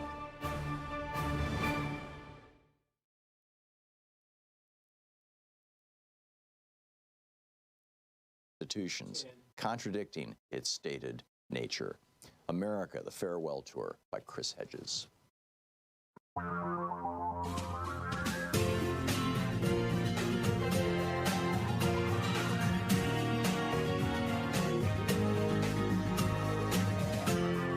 This is the Thom Hartmann Program. Welcome back to hour 2 of our program today. Professor Richard Wolff is on the line with us, the economist, co-founder of Democracy at Work. .info, author of numerous books. His most recent, The Sickness is the System, When Capitalism Fails to Save Us from Pandemics or Itself. It's also available now as an ebook. democracyatwork.info, rdwolf.com, the website with 2 F's on Wolff. Prof. Wolff is his Twitter handle with 2 F's. Professor Wolff, first of all, welcome back. What is the, we just saw the failure of this union, effort down in Alabama with Amazon. What is is there even an economic theory that animates or is used as an excuse or held up? I know trickle-down economics is kind of, discredited, but is there an economic theory that these very, very wealthy people use to justify eliminating the minimum wage, keeping the minimum wage super low, eliminating worker benefits, eliminating union rights? Basically all the things that they have been so effective at doing over the last 40 years since the Reagan Revolution to gut the American working class, the middle class, and even to keep, poor people more and more desperately poor. What possible justification do they have? Is there some bizarre economic theory here that I'm unfamiliar with? No, I think what's bedeviling you, as it has for so many, is an internal contradiction of capitalism that I can explain really quickly. Marx taught this, and he was right, and we're living with it still. That capitalism has the following peculiar quality. On the one hand, every capitalist understands that in order to profit, in order to prosper, and in order to grow, you have to have the ability to sell whatever product you produce. You have to have a market. There has to be demand. At the same time, every capitalist tries very hard to improve his or her profits by limiting, controlling, or reducing what are called euphemistically labor costs. What this means is every capitalist tries to lower the wages he or she has to pay by gutting the minimum wage, by all the mechanisms of automation and everything you pointed to. As if they didn't understand that if you're successful in reducing the number of workers or in lowering their wages, you are therefore undercutting their ability to buy what you sell. What you do in one way contradicts what you need in the other way. If you're going to have a market, you got to pay them well. But if you pay them well, you won't make the profit you used to. If you don't pay them well, you won't have the market. Capitalism bounces back and forward between this contradiction all through its history. Sometimes, like in the 1930s, the mass of workers rise up and say, stop it, we're not going to be a ball that bounces between misery and an only temporary adequacy of our income. We demand better wage. That's when the minimum wage was passed for the first time in the 1930s. That's when we had Social Security, unemployment compensation, a federal jobs program, all of that. And the working class then got the kind of conditions capitalism had never given. And that was a middle class that was formed then and in that way. And the irony was that the capitalist class opposed it ruthlessly at every turn, but they lost. But then they showed genius. Having lost the effort to block a middle class from really emerging because they don't want to pay them, they then turned around and took credit for it. For the whole rest of the 20th century, people boasted, look at capitalism in America, it created a middle class. No, the middle class was created against it, but they were clever to take credit. Now capitalism can't afford it anymore. We've undone the New Deal. We're back to a much harsher capitalism that keeps bouncing people in the way that I described. And so it's no longer possible to celebrate a middle class because you've eviscerated it. And so conservatives carefully avoid going anywhere near that middle class conversation because the capitalism they celebrate and endorse has no room for that middle class, as it didn't before the 1930s either. Back in the day, back in the late 70s and throughout the 80s, I did international relief work on 4 continents, and was in a number of countries that were desperately poor and had a small, very, very wealthy class. And I had this conversation with a number of people. It seems that in many of these countries that there was this a very, very wealthy class at the top, everybody at the bottom, and then just a very tiny middle class that was basically the professional class, the doctors and lawyers and whatnot, who were what you and I would call middle class.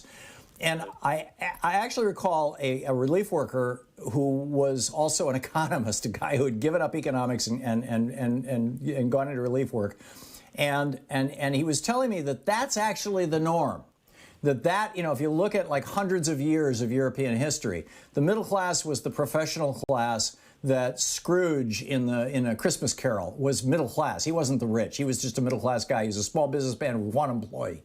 And that what America did with this middle class and what Europe has done with a large middle class is largely as a result of unionism is a complete aberration from the norm of capitalism. And now we're hearing, I'm reading in The Economist, about this so-called K-shaped recovery, that businesses are starting to resegment themselves, that you've got like literally dollar stores that are becoming food places for people.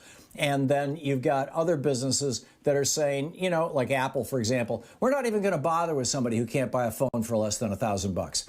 And that it's this, and are we moving toward that? Is that the norm, that the middle class really just becomes the professional class and becomes, you know, a 3 or 5% piece of the society rather than what we thought, you know, the 50-60% of society?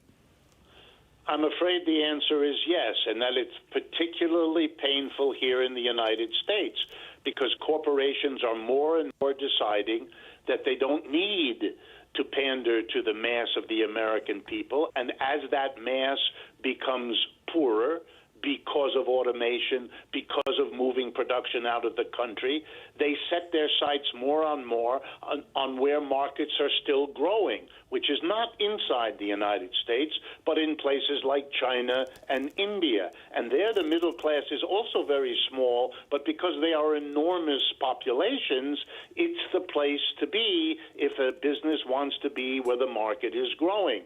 And that means the United States is being abandoned by capitalism, just as Detroit was abandoned by the capitalism of the big auto manufacturers, or Maine was abandoned by the lumber and paper companies up there, and so on, when profits were greener somewhere else. But I would compensate that argument or counter that argument with another one. The genie was let out of the bottle by the 1930s, by the union spurts at that time, the CIO, as you rightly say, and a middle class was forced onto the capitalists. It's one thing in those poor societies that have been that way for centuries. It's a very different situation in a society that has tasted and understood what a large middle class can be and what it is. To take that away from a middle that has enjoyed it is a much more contentious and difficult undertaking. And to me, it is not at all clear that American capitalism will be able to pull that off. That's the stuff of revolution, isn't it? That's right, exactly. Yeah. Professor Richard Wolff, the economist, co-founder, democracyatwork.info. His newest book, The Sickness is the System, also available as an ebook, rdwolff.com at democracyatwork.info. Prof. Wolff on Twitter. Thank you, Professor Wolff. Thank you, Tom. Glad to talk with you. This Thank you. is the Thom Hartmann Program. Boy, there's a lot there. That was a really dense conversation. I really appreciate it. We'll be right back 15 minutes past the hour.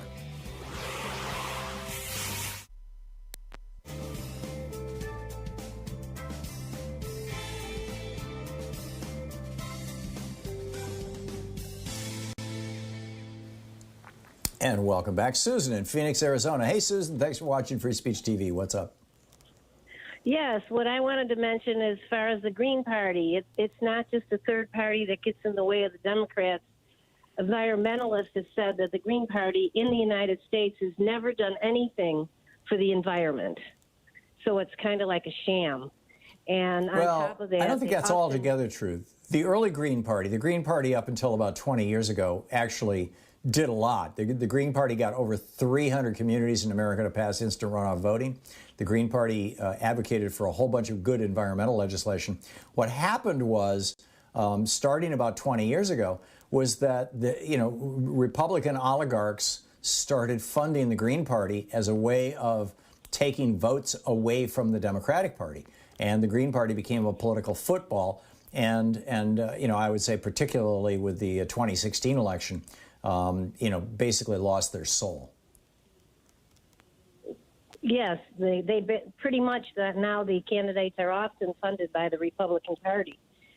Yeah. But also I wanted to mention that with the Libertarian Party, I don't think a lot of people realize the Libertarian Party is actually giving all the control to the corporations because they want small government. They're privatizing everything, which is handing over control to corporations. So, I mean, it's some of them don't even see that, as I've talked to some of them. So, there's a group called FEE, F-E-E. It's the Foundation for Economic Education, as I recall. I may be wrong on the acronym, but that's my recollection. It's been a few years. Nancy McLean writes about this in Democracy in Chains. Jane Mayers writes about it in Dark Money. I read about it in my book, Screwed, and in my book, The Hidden History of American Oligarchy. And that organization in the 1950s wanted to deregulate the real estate industry. This was, keep in mind, this is a real estate lobbying group that worked on behalf of developers. And they didn't like the fact that all these rules were coming in about how you had to have septic lines and you had to have, sidewalks, and you had to build houses in particular ways. They wanted to deregulate the housing industry. But they wanted to have a cover for it. They didn't want to come in and say, hey, it's us, the lobbying group. And so they invented the Libertarian Party. It literally was invented by a lobbying group on behalf of the real estate industry to fight for deregulation. And over the years, what has happened is that Libertarian Party that was created by the FEE in 1954, as I recall, has become now a political party which still holds that same principle. Government can do no right. There should be no regulation. There should be no taxation. The only function of government should be military, the courts, the police, and the army. That's it. And they've done an enormous amount of damage, Susan, just an enormous amount of damage to this country. They've also, there's never been, and I think you might have said this, there was never a government, there's no successful government on earth that is libertarian. That's correct. There has never been a country operating on libertarian principles. We have had examples of successful communism, not on a countrywide scale, but kibbutzes in Israel and small religious communities are typically communist. So in a small community, you can actually demonstrate that communism works. I don't think it works in a large environment, in a large country. But nowhere can you find, at any scale, a situation where libertarianism works. So spot on. Susan, thank you very much for the call. That was brilliant. Thank you.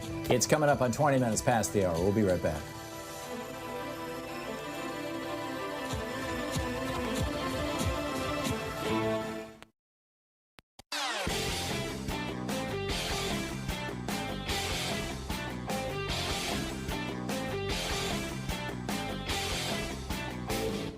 Missed my opening rant today? It's usually published over at HartmannReport.com, where you can read it and share it with your friends for free. Check it out, HartmannReport.com. Ask a boomer what it was like going to college back in the 60s and 70s and whether they had to go into debt to do it. And odds are they'll tell you that they not only didn't have to go into debt, in fact, college was free in California until Ronald Reagan became governor. Not only did they not have to go into debt, but you could pretty much work your way through college just with a part-time job. That is very much no longer the case. Only 8% of millennials and Gen Xers have never had a student loan. This is a crushing burden on these two generations, and it's time to clean it up. And when Americans were asked, what do you think? Should we just wipe the slate clean? Should we get rid of all this student debt? 60% of Americans said yes. And then, of course, the corollary to that would be, and then let's make college free, at least state colleges and community colleges. There's a whole video about this over at thomhartmann.com for supporters of our program. You can check it out there.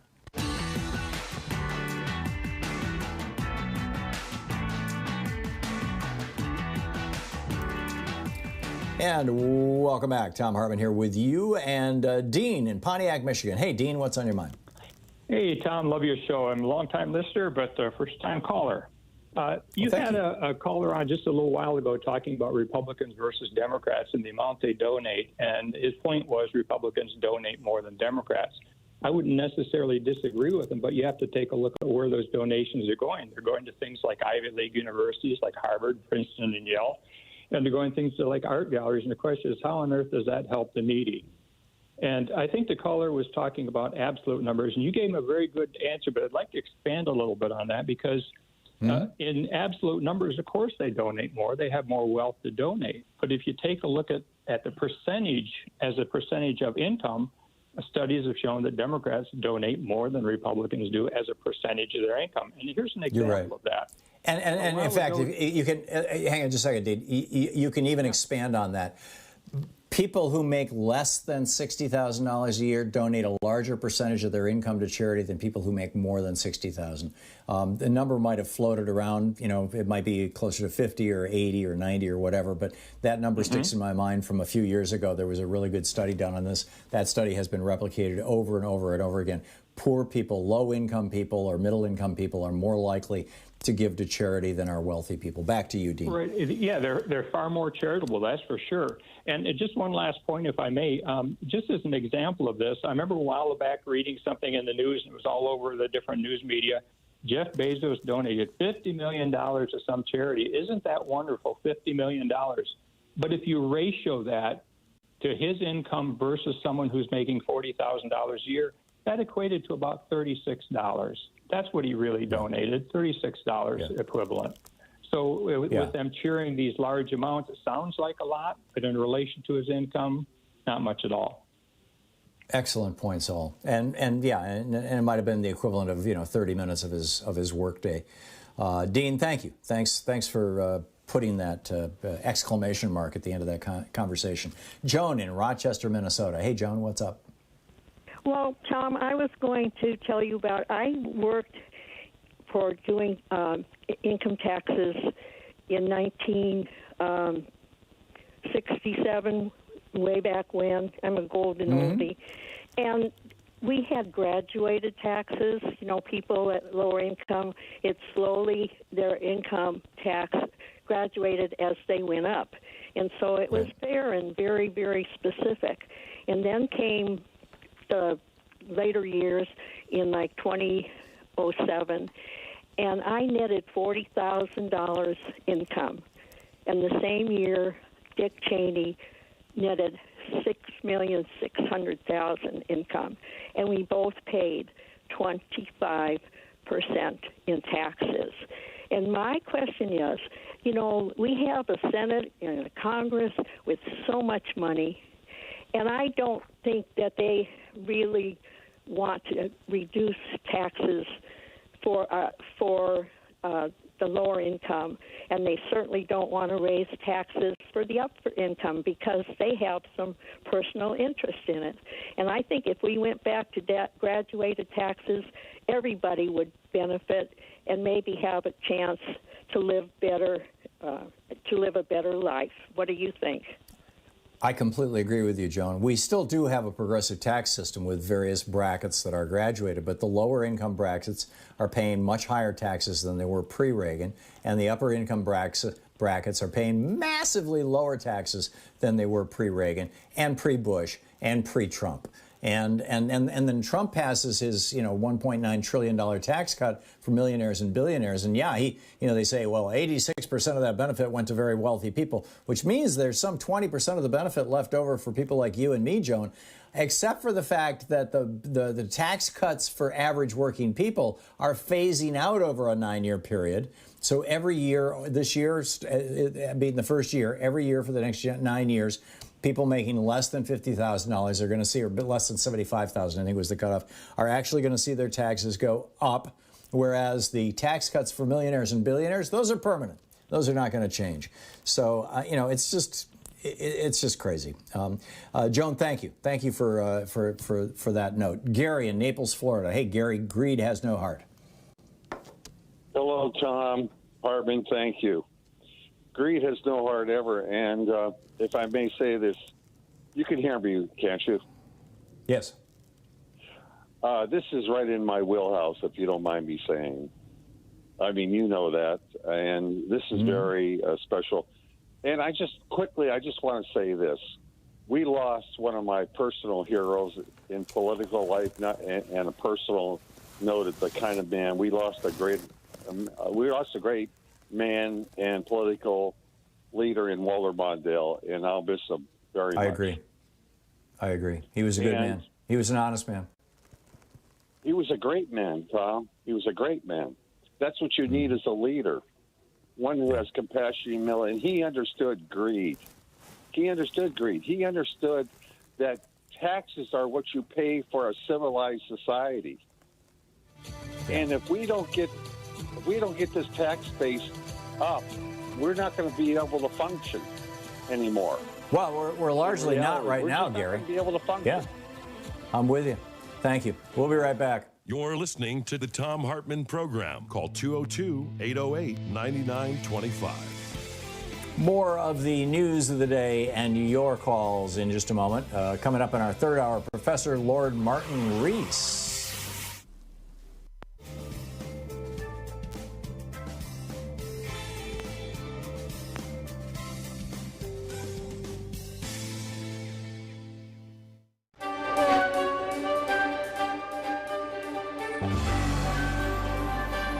Our book today in the Thom Hartmann Book Club is Richard Wolff's Understanding Socialism. This is from the introduction. Socialism is a kind of yearning for a better life than what capitalism permits for most people. Socialist yearnings are as old as capitalism itself because they are its products. Where and when capitalism's problems and failings have accumulated criticism and critics, socialist voices have arisen. And so it is again now.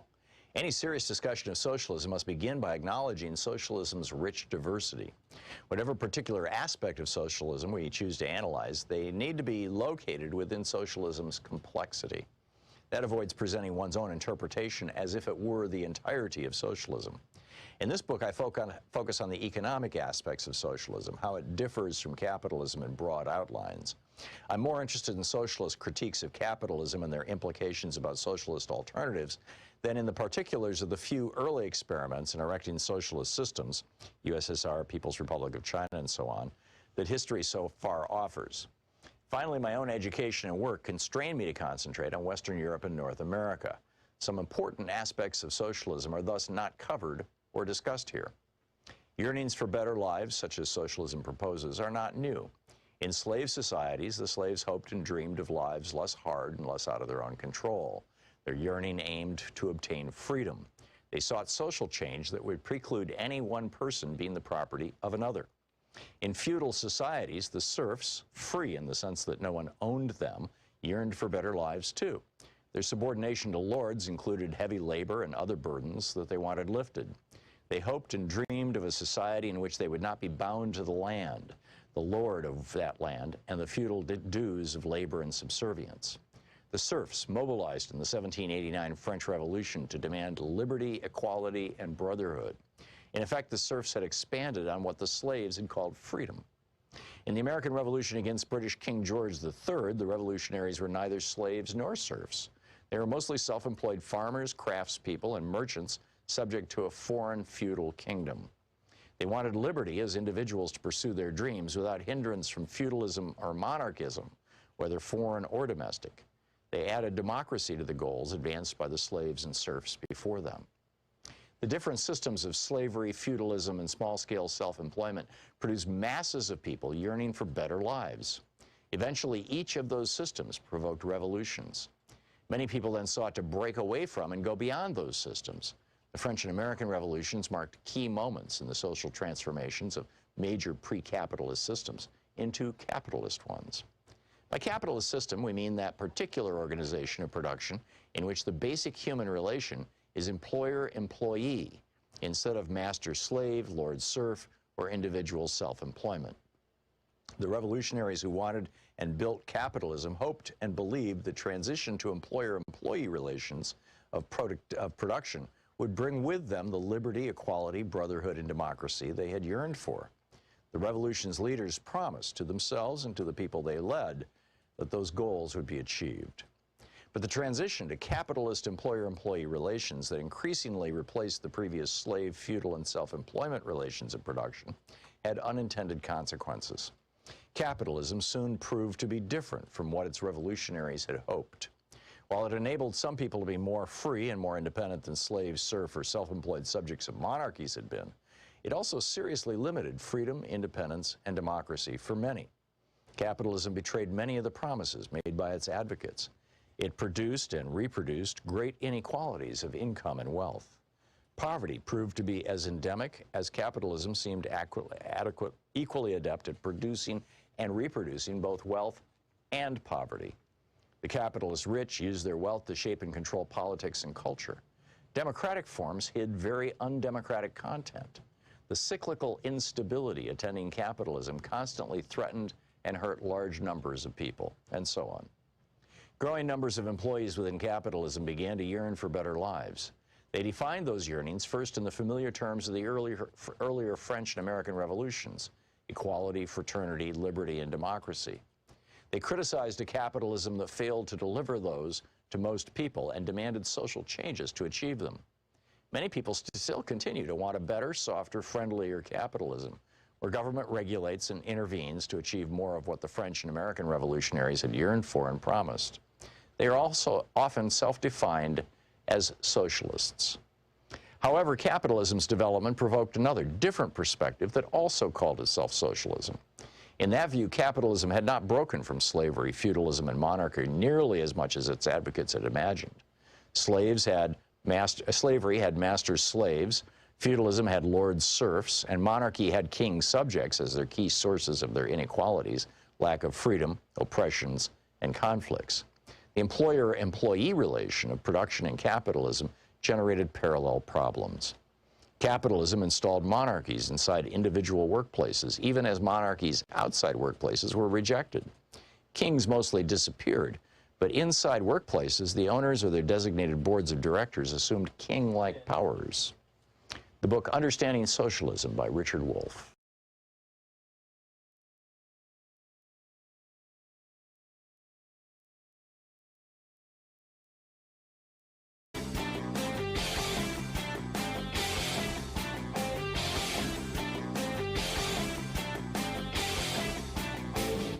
Our one-hour free podcast recaps our show, and it's available wherever fine podcasts are found. And we have the full 3-hour podcast available over at thomhartmann.com if you want to really support our program. Welcome back. Joe Biden says he's going to commit to cutting U.S. carbon emissions by more than half by the end of this decade, by 2030, 9 years from now. That's pretty damn ambitious. Good luck. Good luck. I mean that seriously, not facetiously. Good luck on that. And the House of Representatives just passed D.C. statehood. It now goes to the Senate. There is some debate about whether it can be subject to the filibuster because it is within the Constitution. The Constitution explicitly says that a state can become a state with essentially a simple majority of both houses, of the House of Representatives and the Senate. And so the filibuster rule may not apply. This is going to go to the parliamentarian. We'll see what happens with that. I have one other question I wanted to ask you, and that is this happening in your neighborhood? How do we protect our children from right-wing, anti-mask, anti-science, anti-brain people who are harassing our children at their elementary schools? I mean, they're literally trying to indoctrinate our kids into this Republican death cult. Here, this is from the Hawthorne Elementary School down in the Los Angeles area near Beverly Hills. And this is from an op-ed, or an article rather, written by David Edwards at rawstory.com. Protesters at the event handed flyers to children and told them not to wear masks. The protesters also held signs reading, "Question COVID lies," and "Let the children breathe." There's a picture here of a woman holding a homemade sign, and it's got two little faces up at the top. One's got a mask on with the universal no, the red diagonal line through it, and the other with a smile, and it says, "Masks, bad for our health, infringe on constitutional rights, spread fear." Another woman is holding a big sign that says, "Please let our children breathe." Right. And then this is the third one. The school staff was trying to keep these kids away from these protesters, but some of them were apparently parents, or at least pretending to be parents. And one of them has one particular woman who's unidentified other than one woman claimed. She says, "Because according to our Constitution, only a person who has a medical license can practice medicine, and a mask is a medical device." So children can't wear masks because they're not doctors? Really? Anyhow, Nikki in Chicago. Hey, Nikki, what's on your mind today? Hi, Tom. Hey. Referring to that caller who called in about the churches, I don't exactly know how I feel about that, comparing churches to charities. I have a hard. Well, the time with IRS it. does. I have it. So that, you know, and some churches do charitable work. I mean, you know, not all, but some. But just like any charity, I would really like for everything to be above board and know what percentages of money that comes in goes to salaries and goes to church buildings and how much actually really goes to outreach. And then my question for you is, if you donate to a church, can that church turn around and donate to, I know they can't donate to a political person, but could they donate to like a rights group of some kind? And I guess that would go either way. I mean, Black Lives Matters or anti-abortion. It could be right or left. They can and they do. Donate? Yes. Oh. Yeah. Nonprofits can pass money along to other nonprofits. There's no law against that, as long as it's all. Okay. Well, then I really have a problem with. Have a problem with churches being charities. Yeah. Well, I've been saying for a long time, and you know, as somebody who considers himself spiritual but not religious, I think that I have no problem with a tax exemption for monasteries, because I think that monasteries are. I actually think monasteries are like places of light. They're places where people are doing, you know, deep spiritual work. But churches. Churches, in my opinion, should be subject to income taxes just like any other business. And people say, oh, but our church, you know, it makes no money. Our church is living on the edge. Great, you won't pay any taxes. Companies that are not profitable don't pay taxes. So you know, it's not like all of a sudden every church is going to get hit with a tax. Now, there could be things like property taxes, but hey, why should I be paying for the fire department to protect a local church that I don't belong to and I don't even believe in? I mean, it's, I get, freedom of religion, but that doesn't mean that I have to subsidize it. So, I'm with you. Yeah. Nikki, thank you. That's a good and thought-provoking comment. I appreciate it. Frank in Minneapolis. Hey, Frank, thanks for listening to KTNF, AM 950. What's up? Well, thank you. I'll cut to the chase very quickly. You do have it on its face. The reason we don't have nice things in this country is because of Republican greed. But what fuels that Republican greed is not necessarily greed. I feel it goes back to Saul of Tarsus, Christianity, and then Calvinism. And the idea is that you were meant to suffer and you deserve to suffer. And not only do you deserve to suffer, you better thank the powers that be for your suffering. Right, we benefit from suffering. But the benefit, I get it. It isn't a benefit. It's the idea. I mean, you may benefit from suffering. I get it. Some people thrive in adversity, but I'm not talking about making your way across the Antarctic landscape. Okay. I'm talking about like the Chauvin kneeling on your neck. Suffering and torture. Right. Yeah, and I was thinking of something entirely different. This is the reason why this narrative, these bootlickers, because they feel that the people that are victims deserve that treatment. Yeah, no, I totally get that, Frank. I totally do. I was thinking, one of the more meaningful books in my teenage years, in my development as a person, was reading Dark Night of the Soul by St. John of the Cross.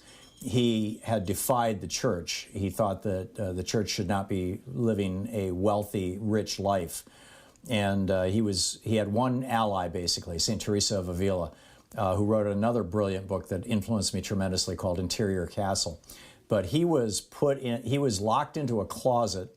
He was allowed out for a half hour every day where he was, quote, he was subject to what was called the circular discipline. He would be in the middle of the floor. They would throw sardines and bread on the floor. He would have to, his hands were tied behind his back. He'd have to eat them, kneeling on his knees off the floor while they walked around him with whips and whipped him so severely. They broke the bones in his back. They broke his shoulder bones. He was deformed for the rest of his life.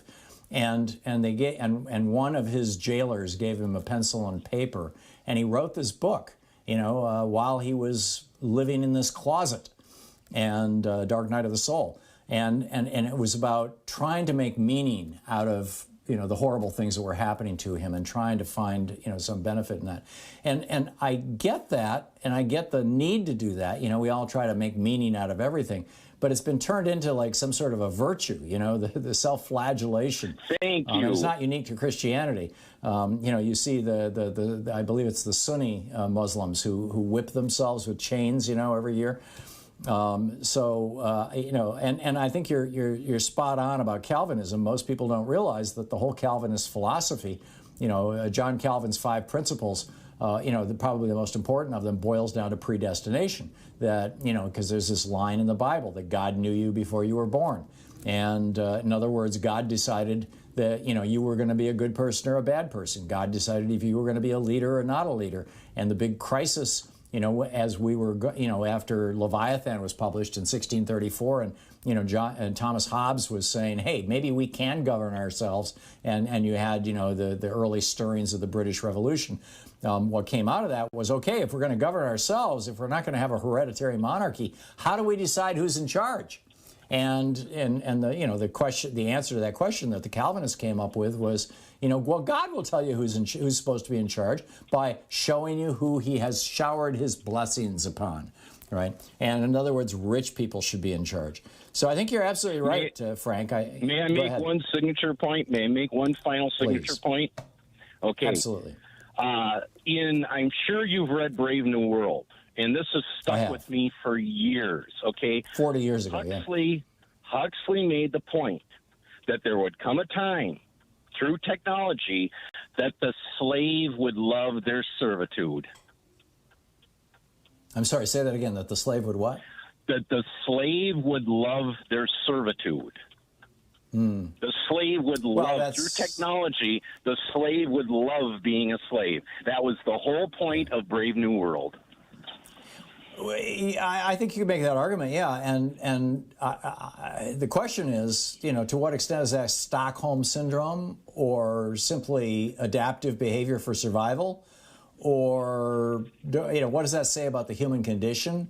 What does that say about how easily manipulated we are, which was certainly, I think, one of the themes of Brave New World. That's why people believe they deserve to suffer. It's one thing for it's one thing for the bully to tell you I'm beating you up for your own good. But it's the other thing when you say, oh, God, yes, thank you, sir. May I have another? Oh, and we internalize that from parental punishment. This is why spanking is so insanely destructive to children, because it causes them to internalize that exact mindset. Frank, thank you. Thank you for a thoughtful conversation. Well, I'll tell you, I've got some of the smartest listeners on earth. It is such an honor and a privilege to do this show with you guys every day. I'm blown away. It's 45 minutes past the hour. We'll be back with your calls in just a moment. Stick around. You're listening to Thom Hartmann. Visit ThomHartmann.com for audio and video archives. I guess the essential question of this hour is, how do we create an egalitarian society? Is it tax policy? Is it unions? What is it?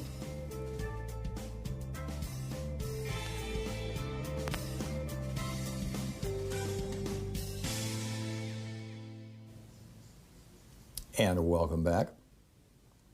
Let's see here. Kyle in Los Angeles. Hey, Kyle. Thanks for listening to KPFK. What's on your mind? Hey, Tom. Happy Earth Day. And, my call is regarding an earlier comment about the two-party system just being basically what we're stuck with. And I wanted your opinion on ranked choice voting and proportional representation as a way out of that. I'm not necessarily a huge supporter of the Green Party for some of the reasons you mentioned earlier, kind of interested in the People's Party. And I think the only way that any third parties are really going to have a chance is with ranked choice voting and proportional representation, where you have maybe combined districts, have, more people that are elected, could be 2 Democrats, and a Republican in a district, or, maybe a representative of 3 different parties. Imagine that. So just kind of wanted to hear your thoughts on this. I completely agree with you, Kyle, and that's why I congratulate the Green Party for getting ranked choice voting in over 300 communities in America. I think San Francisco is the largest. And, ranked choice voting allows for multiple political parties, which is why both Republicans and Democrats hate it, the institutional parties, because it reduces their power. But it is a good thing, in my opinion, for democracy. Now, I realize there are some people who are looking, for example, at the Israeli democracy right now and going, really? Because that's a parliamentary system. Whichever party gets 10% of the vote gets 10% of the representation kind of thing. But I continue to think it's a good thing. And we're not going to do, at least at the federal level, proportional representation because it would require a substantial alteration of the Constitution. We can get around, for example, the Electoral College by having this compact of states. But you can't, to the best of my knowledge, unless I'm missing something, you can't get around our first past the post winner take all elections, which produce our two-party system. John Stuart Mill essentially invented, or certainly popularized, ranked choice voting with his book On Liberty in, I think it was 1846. And that was long after our Constitution was written. So we're kind of stuck with that. But ranked choice voting is absolutely, in my opinion, the way to go, or instant runoff voting, it's sometimes referred to as. And that is, for people who don't know what we're talking about here, Kyle, that would be, like in the 2000 election. We lived in Vermont, so I figured, I didn't have to vote for Al Gore because I knew Vermont was going to go for Al Gore. So I voted for Ralph Nader. Well, had we had ranked choice voting, I would have voted for Ralph Nader as my first choice and Al Gore as my second choice. And when Ralph Nader didn't hit the 15% threshold or whatever it's established by the law, then my second vote would have become my first vote, and my vote would have become a vote for Al Gore. And that's, in my opinion, what we need. Does that make sense, Kyle? Absolutely. And who knows, maybe even ranked choice, as it would maybe open the door for more parties coming in. Maybe eventually they'd be able to get a change in the Constitution to make, the more representational, proportional, rather, representation happen. Who knows? But, appreciate that. No, I'm with you. The place where we really need proportional representation is the Senate. Absolutely. Oh, yeah. We need proportional representation in the Senate. You can argue that we have something that resembles proportional representation in the House, in as much as each member represents, 600,000 plus, citizens. But no, the Senate is a mess. Kyle, thank you for the call. Excellent points all. We will be right back. It's coming up on 10 minutes before the hour. Stick around.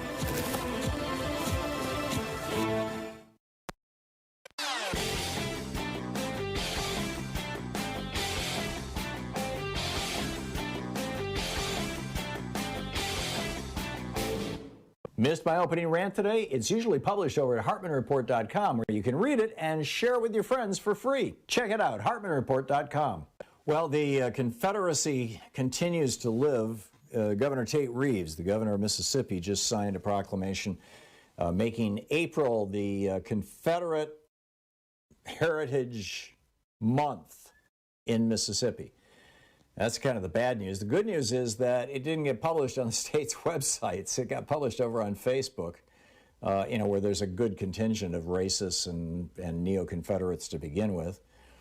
But what does this say about America, that a part of the country that literally was a police state, a fascist police state, there was no democracy left by 1861 in the South. It was completely controlled by a few thousand families who owned these massive plantations. And in my little riff that's over at ThomHartmann.com for the supporters of our program, I go through some of the details of it. Just the sad, sad history of the South. It is really worth checking out. It's over at ThomHartmann.com.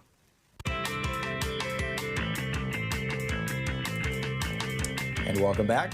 9 minutes before the hour on the Thom Hartmann Program. And George in Chicago. Hey, George. D.C. statehood? Yes, Tom, thanks for taking my call.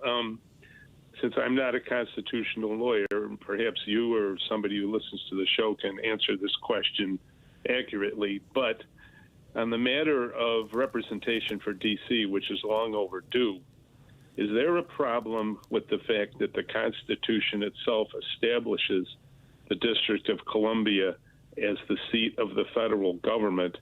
In order for that to become a state, would that part of the Constitution have to be repealed before the people of D.C. could decide for themselves to become a state, or just by vote of Congress. But it seems to me that there's a constitutional obstacle there that the Republicans are going to figure out if this working class guy from Chicago can figure out. Yeah, I believe not. But do you recall off the top of your head what part of the Constitution establishes the District of Columbia? I wish I could tell you. I don't have a copy of the Constitution in front of me. I have a copy in my hand here. I didn't know that the District of Columbia was set off in the Constitution. Now, it's been a few years since I just sat down and read the whole Constitution straight through. But I'm not sure that the Constitution establishes the district, but I may well be wrong. I'm looking at Article 4, Article 5. Yeah. I mean, I could be wrong on that because I didn't consult the Constitution before I called you, but yeah, I think that's where I would start. Go ahead. The district used to be much bigger because it was a exact 10-mile square, and right, a chunk of it got lost in the Civil War.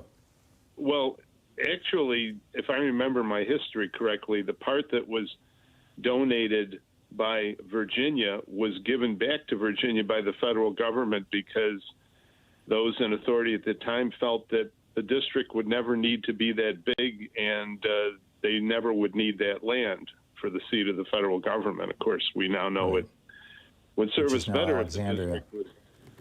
Yeah.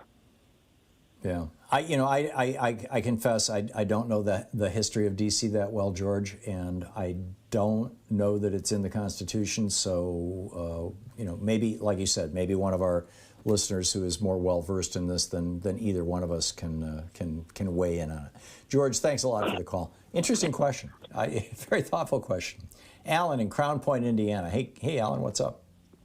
Yeah, I just want to go into the motto of the church. Churches are very important to neighborhoods and the cities in the country, and they do a very functional. You have a church family. They care about each other. They work with each other, and they support each other.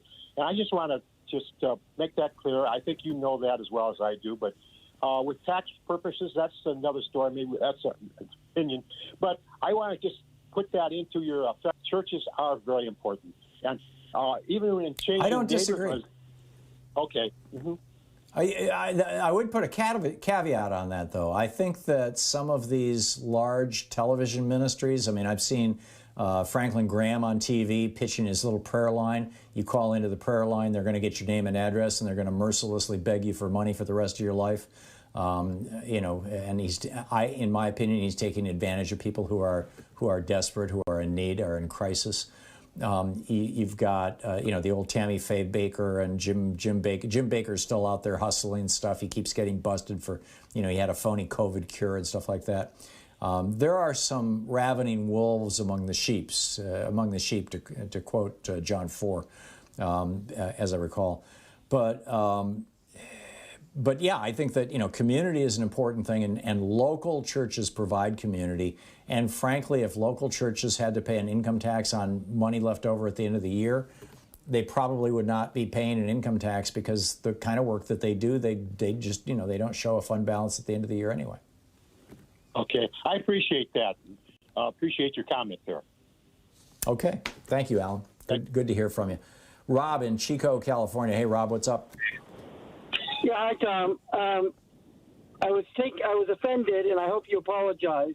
I don't think you know anything about the evangelists in Mobile, Alabama, but you certainly stereotype them because it fits into your bill of, NASCAR and Southerners and stuff like that. And I wondered if you'd apologize for making that a stereotype of in one of your comments earlier about charity. Sure. I don't. You're absolutely right. I have never known an evangelist from Mobile, Alabama. I have known evangelists. I've listened to them on the radio. I've watched them on TV. I used to listen to tapes of them. And I'm of the opinion that some of them are decent people and a lot of them are hustlers. Rob. Well, but certainly you agree stereotyping is not the way to move forward in this country. Generally, yeah. Okay. But my point was that Donald Trump is quite happy to use, the good old boy kind of symbology because he thinks it'll bring in suckers for his fundraising and for his election. But he would never invite one of them to his country club. That was my point. Bob, I got to run, but thank you for the call. We'll be right back. It's we're gonna check in with. Hang on just a second here. Lord Martin Rees. You're listening to Thom Hartmann.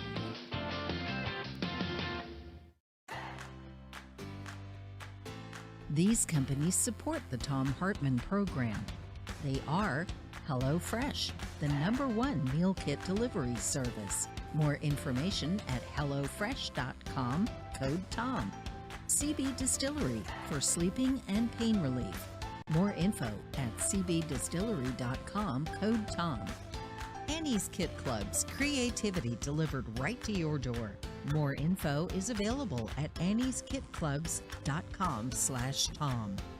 EasyFlow, personal air filtration system. Fresh air anywhere.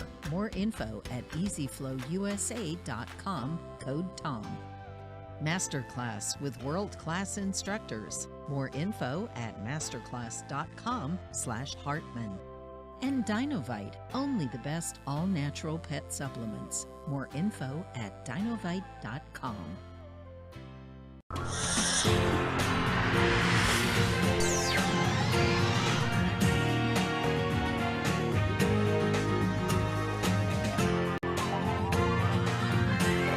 We say fight back!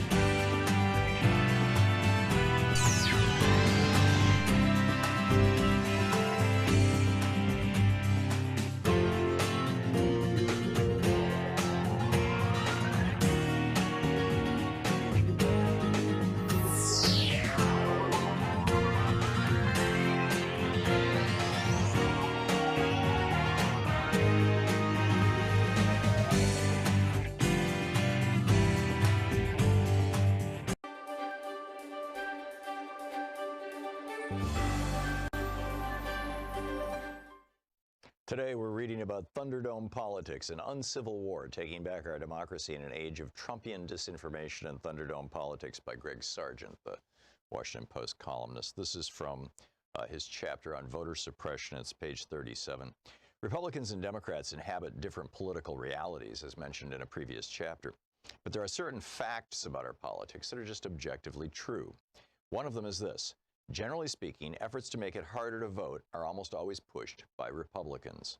You cannot understand what is happening in American politics right now without recognizing this stark and very fundamental difference between the two major political parties. During this decade, procedural hurdles were put into place in around 20 states that in some manner or other have made it harder to vote or to register to vote, or have undone previous efforts to make voting or registering easier, or have otherwise threatened serious disenfranchisement. Most of them were the creation of Republican lawmakers and officials. The difference in the two parties' national platforms for 2016 tells the story. The GOP platform champions additional hurdles that are absurdly disproportionate to the phantom abuse it alleges, while the Democratic platform champions multiple specific ways to make it easier to vote, not harder. The most common and controversial of methods used by Republicans to suppress Democratic turnout is the requirement that would-be voters present identification at the polls. The game here tends to turn on requiring forms of ID that some groups are less likely to have, making participation harder for them. Other restrictions include techniques like cutting back on early voting and making it harder to register, both of which have, in recent years, been instituted in multiple states. Republicans who have passed laws making it harder to vote have tended to claim such measures are necessary to protect against, quote, voter fraud. We'll look at this in more detail below, but for now, note that most of the states that have passed such measures did so while under Republican control. As New York University political scientist Samuel Isikoff has memorably put it, the single predictor necessary to determine whether a state will impose voter access restrictions is whether Republicans control the ballot access process. Scholars trace the modern era of warfare over election rules to the intensely contested presidential election of 2000, in which a divided Supreme Court halted the recount in Florida, throwing the presidency to George W. Bush. The closeness and partisan acrimony of that contest, combined with the intense national focus on election rules that accompanied the court battle over it, helped persuade both parties to invest much more attention and energy on those rules. As a result, both the implementation of measures restricting the ballot and the legal battles over them have intensified in recent years. A brief glance at the surprising history of voter ID laws begins to tell the story of this tightening. In the 1970s, several states implemented voter ID measures, but all of them provided for ways that voters without the proper ID could cast a ballot. By 2000, there were 14 such laws, and they had been implemented by politicians in both parties. But by the mid-2000s, amid rising post-2000 acrimony, a handful of red states began implementing voter ID laws that the nonpartisan National Conference of State Legislatures described as, quote, strict, meaning that they make it easy to disqualify those who don't pass muster. After one of those laws in Indiana was challenged and then upheld in 2008 by the Supreme Court, an escalation began that gained momentum in the Obama era. From 2010 onward, the adoption of voter ID laws in general, and of strict ones in particular, accelerated. Though a handful were blocked in the courts, as of this writing, a total of 34 states have voter ID laws in effect, 24 that are deemed non-strict and 10 that are deemed strict. The strict ones are in red states or in swing states where they were implemented by Republicans. The story is very similar if you evaluate the state's voting rules in a broader way, by including not just voter ID measures, but also cutbacks to early voting and restrictions on registration. Here the trend is just as pronounced. After the 2010 elections, the Brennan Center for Justice documented a sharp rise in efforts to pass such measures in the state legislatures across the country. Not all these efforts bore fruit, but many did. By the time voting took place in Election Day 2016, some 14 states had these new restrictions in place for the first time in a presidential election. Now, as of this writing, by the Brennan Center's count, some 20 states have successfully implemented either strict voting ID requirements or cutbacks to early voting or restrictions on registration or other measures with meaningful disenfranchising effects. If you're a liberal who's frustrated by the seemingly unbreakable Republican dominance of national politics, not to mention GOP control of most state governments across the country, then the chances are that these restrictions figure heavily into your explanation of this GOP supremacy. Indeed, social media has been absolutely saturated in recent years with variations of the lament that Republican political dominance is largely maintained through a combination of nefarious and undemocratic tactics, such as ballot restrictions that keep constituencies unfriendly to the GOP from voting, and extreme gerrymanders that have, in effect, built a fortress around the GOP's majority in the House of Representatives. Democrats frequently invoke the GOP's use of these tactics, often justifiably, to raise money and to galvanize turnout. This narrative contains some important truths. Some of the forms that these restrictions on voting access have taken in recent years are diabolically obvious in their efforts to keep constituencies supportive of Democrats from voting. Still others boast the distinction of being more insidiously designed and thus less obvious in their intentions. The book is An Uncivil War by Greg Sargent of The Washington Post.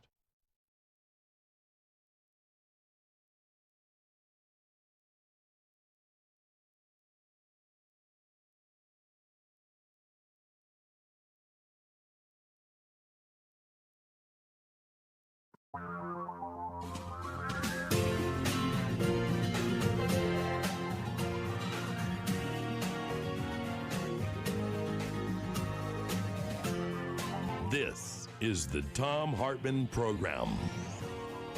So what are some of the things that we really should be thinking about, doing something about, contemplating, considering, discussing, that we might be missing? And what are some of the things that we're talking about? Maybe we're talking about in the wrong way. Professor Lord Martin Rees is on the line with us. He is the United Kingdom's Astronomer Royal and a founder of the Center for the Study of Existential Risks at Cambridge University and the 60th president of the Royal Society. He's the author of 10 books. His most recent, On the Future, Prospects for Humanity, published by Princeton, His website is Martin Rees, MartinRees.UK, and his Twitter handle is Lord Martin Rees. Lord Rees, welcome to the program, or Professor Lord Rees. What are the underappreciated risks that we are underappreciating? First, can you hear me? Because yes, I hear you just fine. You can, okay. Yeah.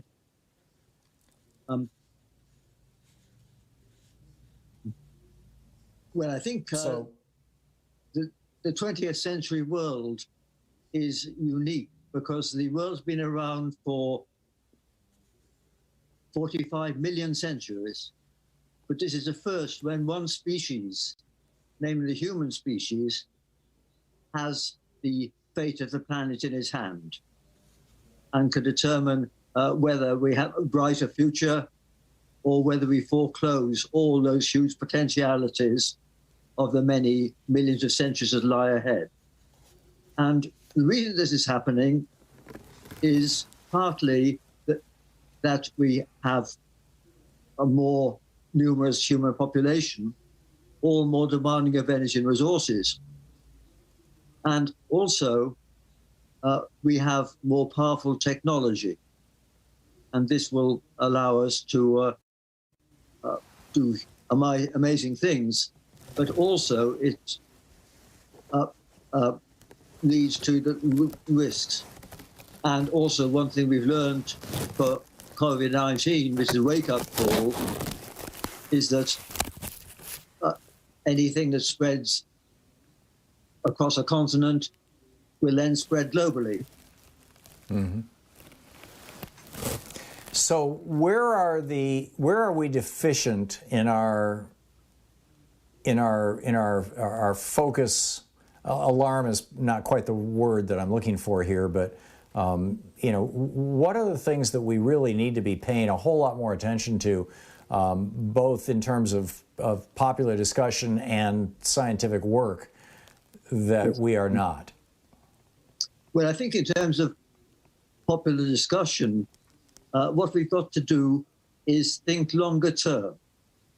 Of course, most politicians think as far as the next election, and they think about their constituents, but all the issues that are confronting us now, whether it's climate change, loss of biodiversity, controlling the use of the internet and all these things, they have to be handled globally. And this is the big challenge for us. And we have to, as it were, be good ancestors. We've inherited a great deal from previous generations, and we mustn't screw things up. We've got to make sure that we lead for future generations something which we can be proud to have carried on. Yeah, I'm with you. I'd like to move from the general to the specific. Stephen Hawking was outspoken in his concern that artificial intelligence represented an existential threat to the human race. You've got others who are speaking out, Bill Gates and others who are speaking out about the dangers of viral mutations or viruses, or just the fact that we are invading formerly pristine ecosystems that humans have never interacted with before, and maybe encountering organisms, most likely viruses, but also possibly fungi, or however you say that word, fungus, and bacteria that we may have no defenses against, and we might not be able to quickly mobilize defenses against. There are people who have, for now my entire lifetime, been talking about the existential danger of nuclear war. We've got now a new book out pointing out that in the United States, sperm counts have dropped 45%, that they believe this is the result of hormone-interrupting chemicals that are just everywhere in our food supply because they're used to make paper products, waterproof essentially, these kind of Teflon precursors, and that if we were to render the human species infertile, we would be the last generation of humans. I mean, each one of these things is a world-ending sort of scenario, at least in the context of the human race. Yes, what are your thoughts on right ranking these? And have I missed anything? Yes, well, my book on the future prospects for humanity addresses all of these things. And if you ask me what my greatest concern is, it is probably, at least on the next 10 or 20-year time scale, pandemics. As you said, natural pandemics are going to arise at a higher rate because of more crowded locations and more interaction between humans and animals, etc. And of course, they will spread more rapidly because of more communication around the world. But even worse than that, I am terrified about the possibility of engineered pandemics, because the techniques needed to make a virus more virulent and more transmissible exist. And unlike making a nuclear weapon, these don't need any hugely expensive or elaborate equipment. And they could be done by people in a dual-purpose lab, in a university, or in an industry. And I think it's going to be very hard indeed to reduce to zero the prospect of some bad actor, as it were, releasing some kind of virulent virus. We could only do this by having extremely intrusive surveillance. And one thing that's going to concern us all very much is the tension between security, freedom, and privacy. Yeah, I absolutely get it. The one thing I think I left off that list was climate change, which is turning out to be an existential risk too. Climate change and biodiversity are things we should be concerned about, and they're really a collective action. Whereas a disaster of a kind caused by a bioweapon could be just by one bad actor. And as I said in my book, the global village will have its village idiots, and they will now have a global raid. So I do worry very much about that. As regards AI, I don't worry so much about this in the long term. I think that we are going to have to worry about the breakdowns in computer systems if we depend on them too much.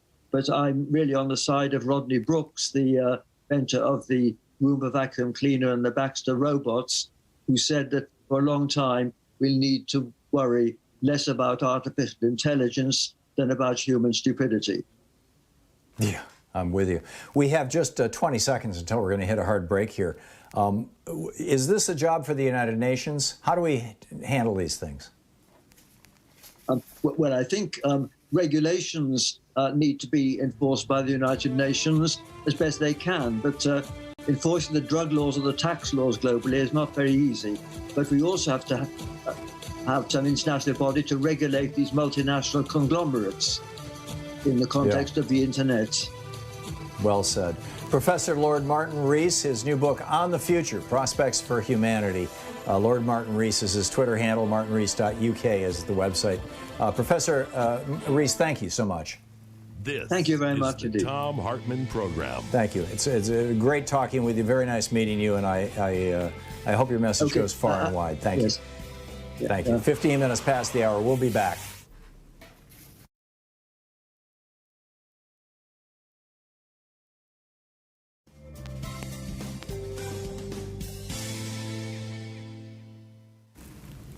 And welcome back. What a day, huh? A lot going on. Teresa in Sarasota, Florida. Hey, Teresa, what's on your mind? Hi. So I was listening, and I heard about the children at the school with people handing out flyers, the anti-maskers. So my thoughts are this, see if you agree. Since schools, public schools, seem to be fixated on doing the test more than teaching, I believe that parents need to start encouraging reading. I just read that American adults read, on average, only one book per year. I think that books ought to be provided in the home, and they should be nonfiction, good classics like Dickens and Mark Twain. They should be around the house, and they should be encouraged to research things. If they hear something online or from another student or from another parent. They should be able to encourage to look that information up and see how much truth there is to that. And that might be a way to combat all this false information they're trying to give to the kids.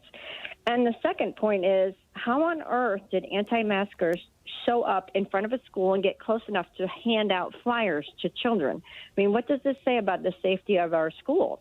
Meanwhile, there are 2 states, my state included, that just passed laws that it's okay to run protesters over in the road. They won't get in trouble for it. I mean, how crazy is all of that? And those are my 2 things. Thank you so much. Well, it's all very crazy, Teresa. I am guessing that these protesters, or whatever you want to call them, were able to get near the school because some of them were probably parents dropping off their kids and they just got out of the car and did their thing. But that's just a guess. You know, I think the larger issue, though, I love your idea that, you know, we should be distributing books and teaching reading. I think another part of that, which I believe it's Finland, it might be Denmark. I confuse those 2 countries frequently. But one or the other of those countries, and I'm pretty sure it's Finland, has actually built now into their school curriculum, in their equivalent of middle school and high school, every year a certain number of hours of teaching critical thinking skills. It's in the context of their civics education, but it also applies to science, it applies to philosophy, it applies to basically every dimension of life and every dimension of study. And we don't teach critical thinking in the United States. We don't teach how to analyze a situation. We don't teach how to, I mean, the closest we get to that is debate. I took debate in high school, and it was one of the most useful classes. Frankly, the 2 most useful classes I got out of high school were typing and debate. And I learned so much about how to deconstruct an argument, how to understand critical thinking from that debate class. I think that should be mandatory. And then when you read the book, you can make sense out of its good arguments and you can rebut its nonsense arguments. What do you think, Teresa? I agree completely. Thank you so much for your time. Great. Thank you. It's very nice to hear from you. I appreciate the call, and thank you for watching us there on Facebook Live. It's coming up on roughly 20 minutes past the hour here on the Thom Hartmann Program. A lot on the table. And yes, Teresa's absolutely right. We've got now 3 states that have passed laws saying that if you kill somebody who's protesting, no problem. But they're also making it so that if you protest, you can't get a job with the government, you can't run for political office. I mean, this is just insane. We are looking at a fascist crackdown across red state America. I'll get into that right after the break. Stick around. It's 20 minutes past the hour.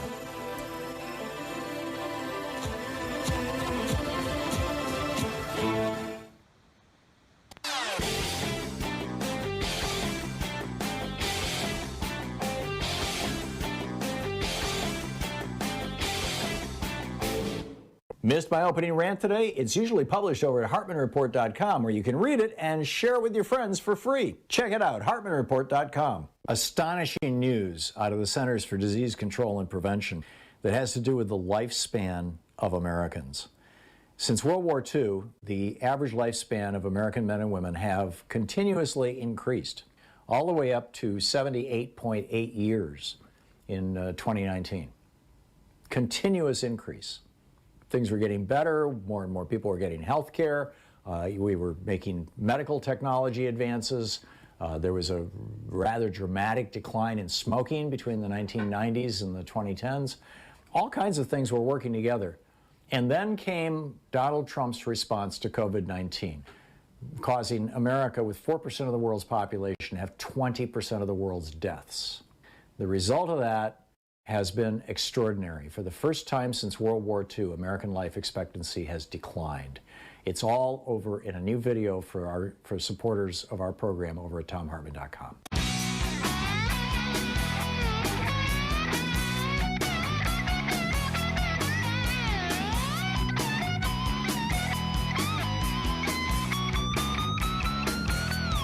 Welcome back. Thom Hartmann here with you. And Gary in Overland Park, Kansas. Hey, Gary, what's on your mind? Yeah, Tom, I just wanted to say I liked your comment at the top of the show opposing billionaires who reduce employment and the reference to the threat of AI by your last guest.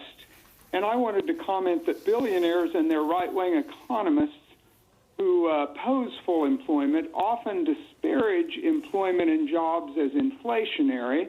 And my point is that what is really inflationary are billionaires who increase their wealth through hedge funds, derivatives, and other financial gimmicks or speculation, and that those increased dollars don't create a corresponding increase in goods, which is basically the definition of inflation, when you have more dollars chasing the same amount of goods.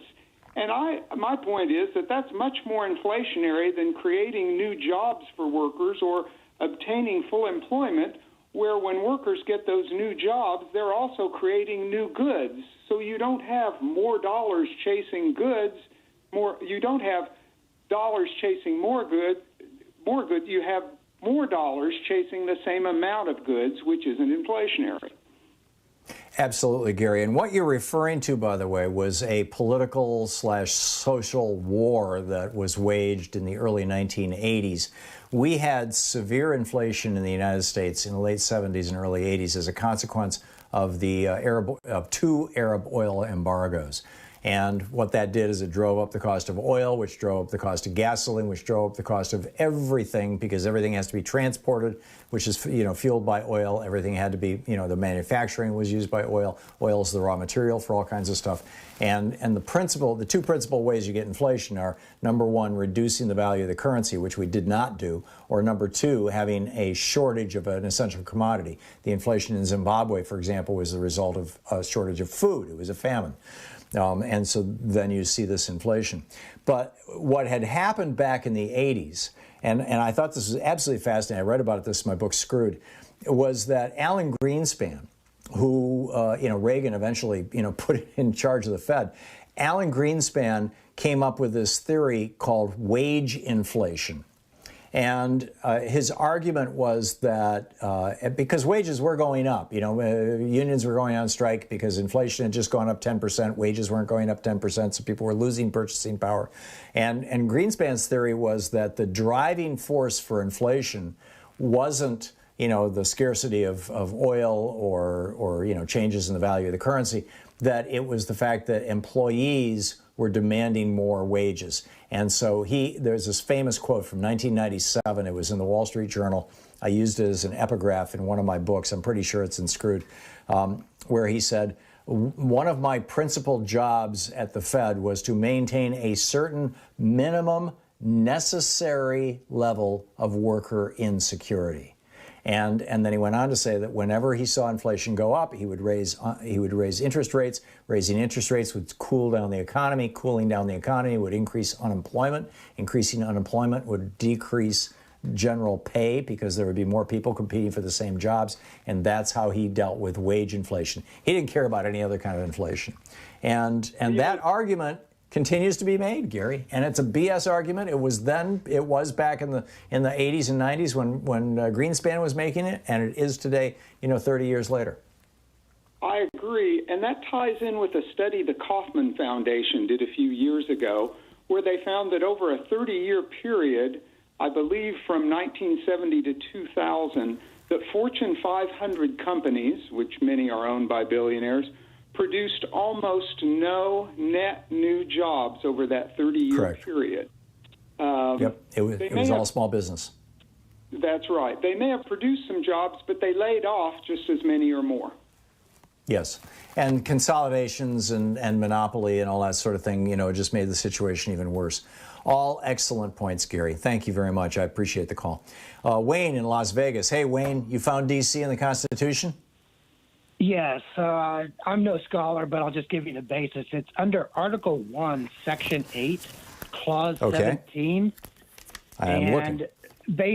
Basically, it gives the legislature exclusive rights, or the right to legislate over that area, but it deals with that it shall not exceed 10 square miles.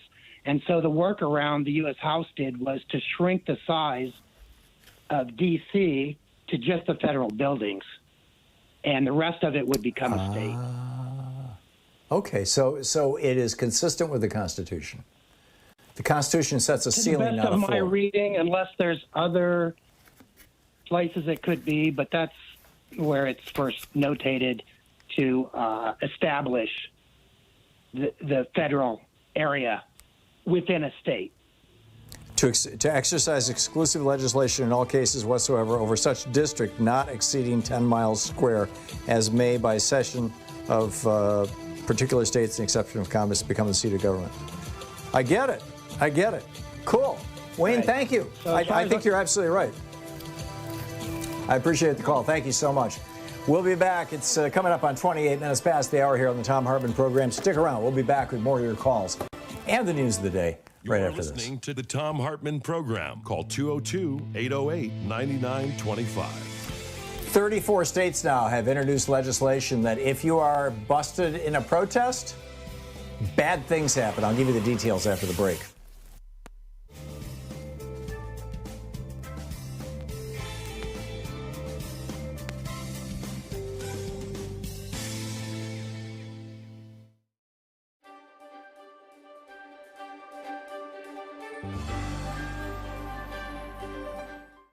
Our book today is The Poisoned City, Flint's Water and the American Urban Tragedy by Anna Clark.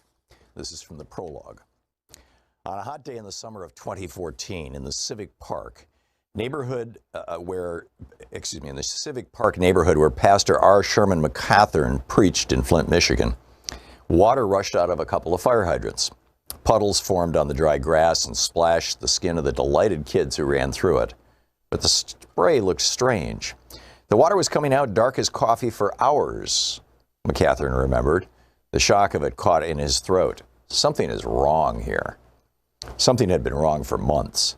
That spring, Flint, under the direction of state officials, turned off the darkening water that it had relied on for the drinking water that it had relied on for nearly 50 years. The city planned to join a new regional system called the Carignondi Water Authority, and while it waited for the KWA to be built, it began bringing in its water from the Flint River. McCathern didn't pay much attention to the politicking around all this. He had enough to worry about with his busy parish. But after the switch, many of his neighbors grew alarmed at the water that flowed from their kitchen faucets and shower heads. They packed public meetings, wrote questioning letters, and protested at City Hall. They filled clear plastic bottles in their taps to show how the water looked brown or orange and sometimes had particulates floating in it. Showering seemed to be connected with skin rashes and hair loss.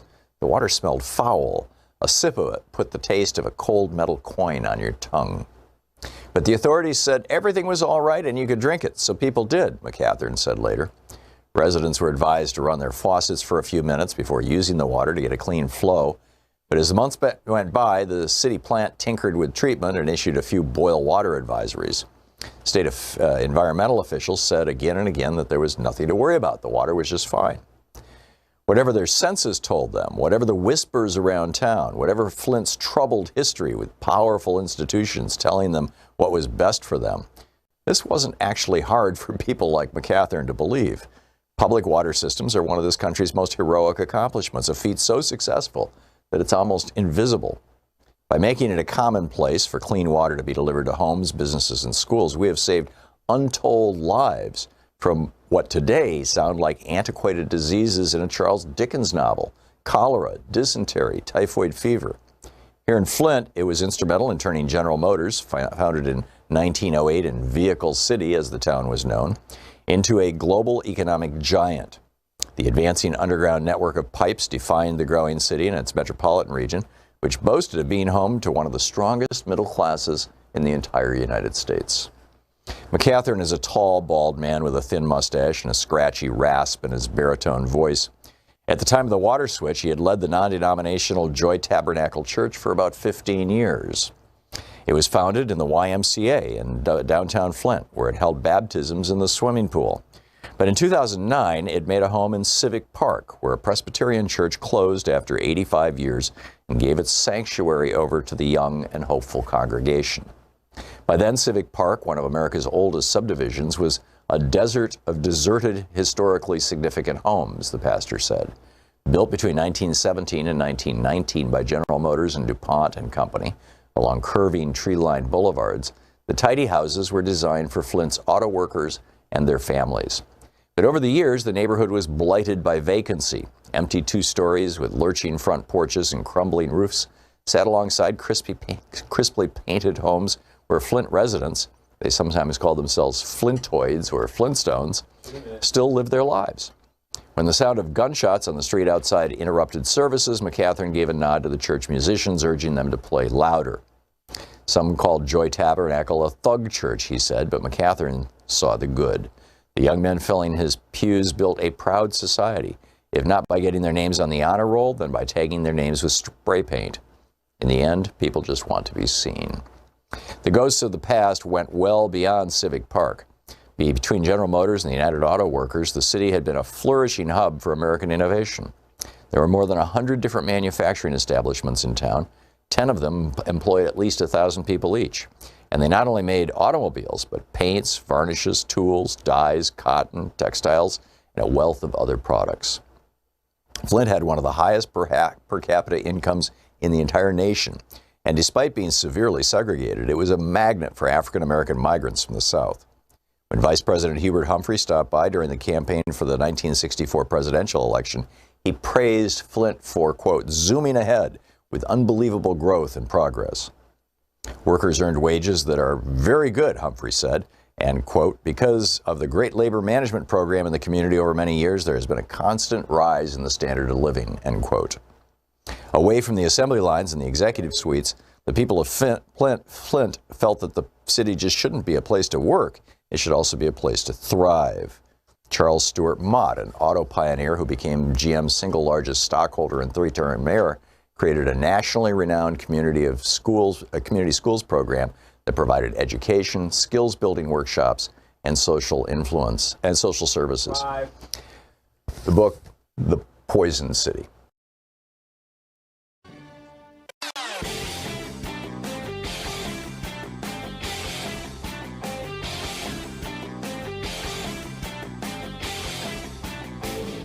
Share the Thom Hartmann Program with your friends. We're available on SiriusXM, Free Speech TV, Pacifica, commercial stations nationwide, YouTube, Twitter, Facebook, on the Thom Hartmann app, and you can even tell your smart speaker to listen to the Thom Hartmann Program.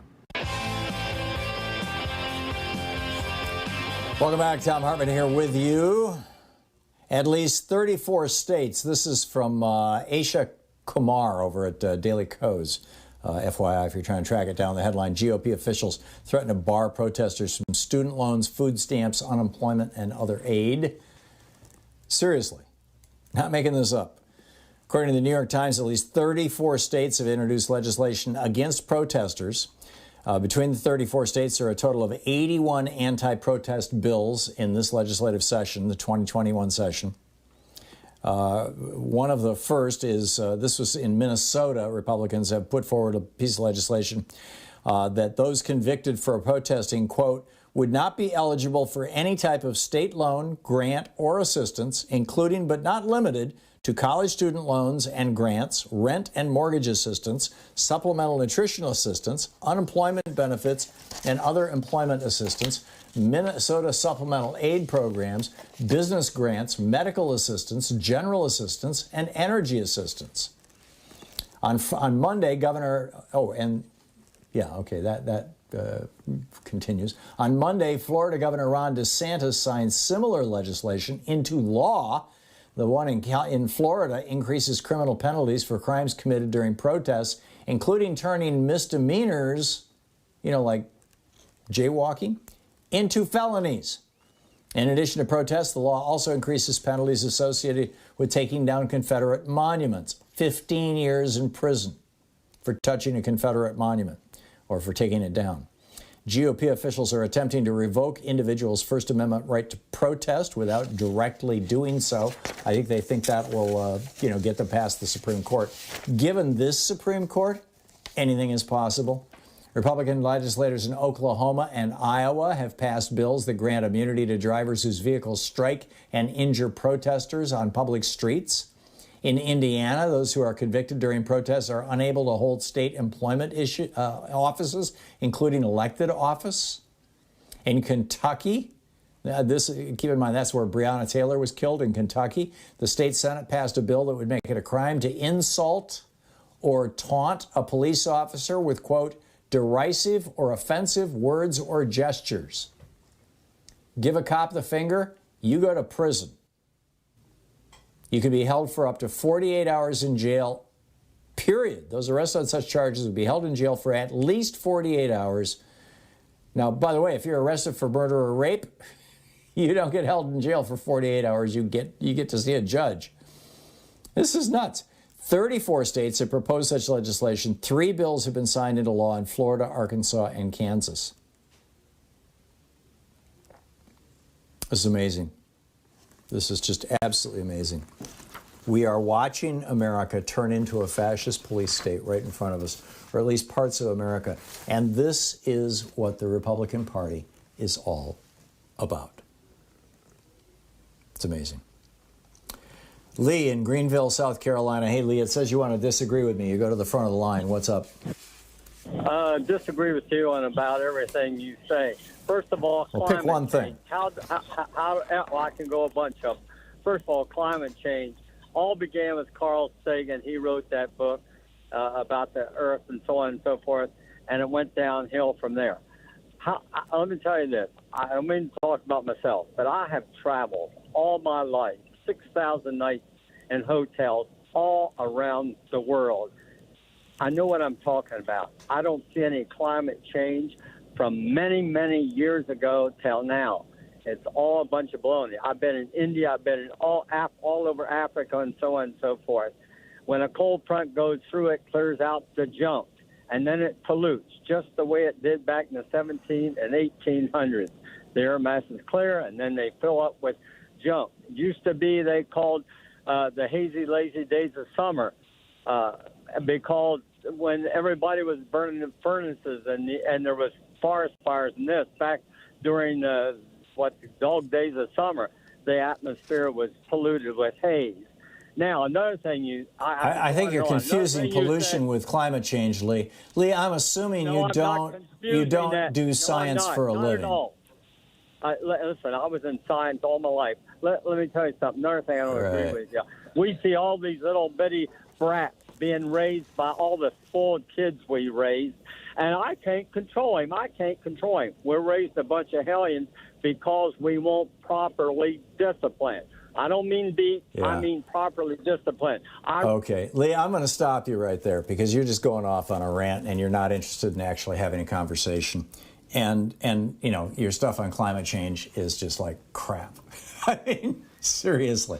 Like, I don't know anybody who's ever called into this show and said, let me tell you about some scientific facts because I saw it. It's like, really? Really, Lee? I mean, you know, call back when you've got an actual issue, you've got an actual argument. That is not an argument. You know, respectfully, it's not an argument. Kevin in Storm Lake, Iowa. Hey, Kevin, what's on your mind? Hi, Tom. I just wanted to run by an idea that I have for some taxation issues, and I've always thought that maybe one of the ways to get corporations to pay a tax, to make sure they pay some tax, is to have some kind of a gross receipts tax, and maybe that's just value-added tax. I don't know, but in other words, paying right off the top of the sales or revenue, and paying a tax off of that, regardless of deductions or expenses or anything. That it just comes right off the top, and I think you're trying to solve. I think you're dealing with a symptom rather than a cause. We do have a corporate income tax. Companies do pay taxes on their income, but we've got this weird situation right now where this is earnings season. So over the next week or so, you're going to have Apple and Microsoft and all these other companies are going to come out and say, oh, last quarter or last year or last whatever reporting period they're doing. Typically, it's quarterly. They're going to say, we made $16 billion in profits. But when they talk to the IRS, they'll say, we made nothing. We don't owe you any taxes. Yeah. That should not be possible, right? That should not be allowed. Yeah. So it's not like we need to say, hey, you made $16 billion, so there's going to be some kind of a minimum tax on you. It should be whatever you tell your stockholders has to be what you tell the Internal Revenue Service. Well, that works too. I'm just saying there's got to be some way that that even if you're not going to capture all of it, I understand the expenses and depreciation and those kinds of things, but sure, at least and you want capture some of that income, the gross I'm with you. revenue that they're doing. I'm with you. The value-added tax, by the way, that you mentioned, and it's worth just a short explanation for people who don't know what we're talking about here. It's sometimes referred to as a VAT tax, VAT, value-added tax, and it's one of the principal sources of tax income for Europe, for Australia. If you've ever traveled internationally, sometimes at the airport you'll see a little window for your VAT tax refund, because if you don't live in the city or in the country, you don't have to pay the VAT tax. I bought a really nice oilcloth coat when I was in Australia for like $200 years ago, and I was able to get like a $30 refund at the airport on it.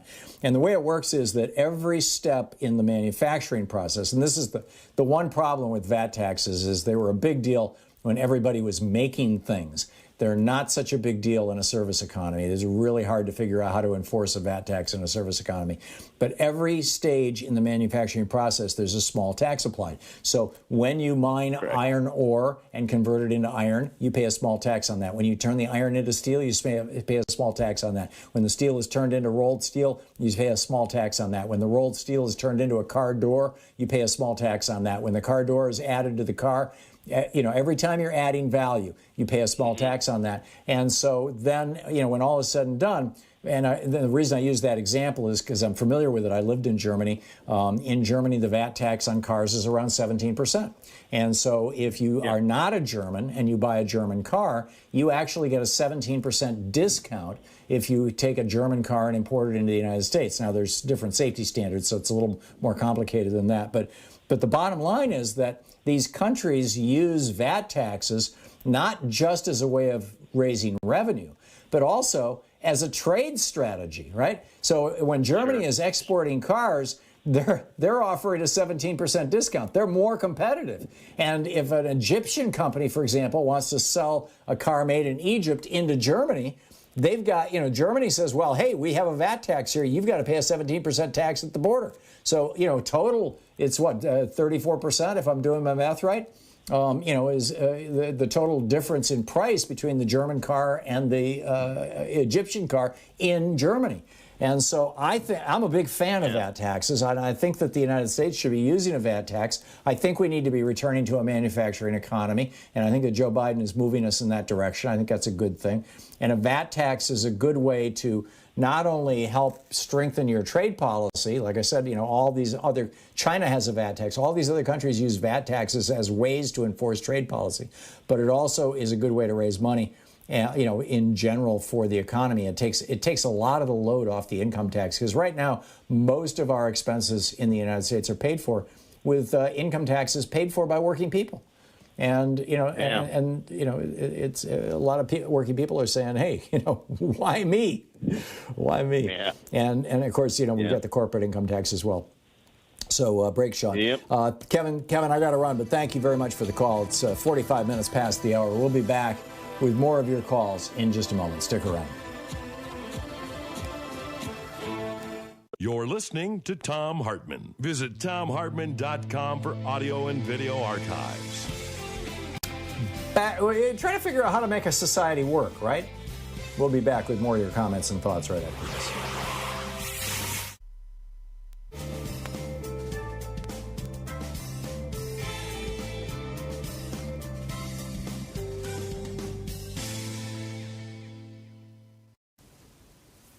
And welcome back. Let's see here. Bill in Seattle. Hey, Bill, thanks for listening to KBCS. What's on your mind today? Basically, have you heard of the Red Deal? Red Deal, no. Well, it's an indigenous critique of the green New Green Deal movement. Okay. But basically, it takes into consideration imperialism. Basically, all our problems, our country becomes because we're spending half our gross national product on military. Why are we doing this, and who's benefiting from it? Right. We have over 700 military bases around the world, And, after World War I, England essentially gave up, or the United Kingdom gave up their ambitions to empire. And we took it over. Yeah, exactly. And I think that you could argue that that was one of the wisest things they ever did. On the other hand, the argument that's made on the other side of that was that at least England hung on to enough that they were able to fight back Hitler. If we end up in a war that is an existential crisis for democracy, a war against communist China or against one of the more fascist communist China, come countries. on, what a joke. Well, they have two whatever you military want bases to, whatever you outside want of to the call country. it, Bill. Two. If we, I get that, but my point is, if we end up in Why a do war we have with 800 China or bases Russia in or some other 110 country, countries? I'm making your argument, Bill. Okay, what I'm good. saying is that the argument that is made for having all those bases is we may end up in a war that could determine the future of democracy. That's the argument that's made. I disagree with that argument. It's a lie. Yeah, I would say that, let me finish my thought if I may. I would say that the way that you build democracy is not by having 740 military bases. You do it by building alliances with other countries that are democracies. You do it by encouraging democracy. You do it by strengthening democracy. You do it by embracing democracies. And then democracies collectively will fight when they are confronted with an anti-democratic force. And the proof of that, I think, is World War II. So what say you? We're spending 20 times as much as anybody else in the world. We're spending more money than the top 10 producers of armaments in the world. You've got to be kidding. We are the Hitler of the world. Well, I wouldn't say we're the Hitler of the world, but we are wasting mind-boggling amounts of money on our military. What's going on in Honduras? What's going on in Honduras? What's going on in Yemen, you can lay at the feet of Saudi Arabia. Bill, I get it. Yeah, no, we are, and I'm opposed to that, and I've spoken out on numerous occasions about that. We've had Medea Benjamin on the program a number of times. I'm not sure why you're being so confrontational, because I'm basically agreeing with you.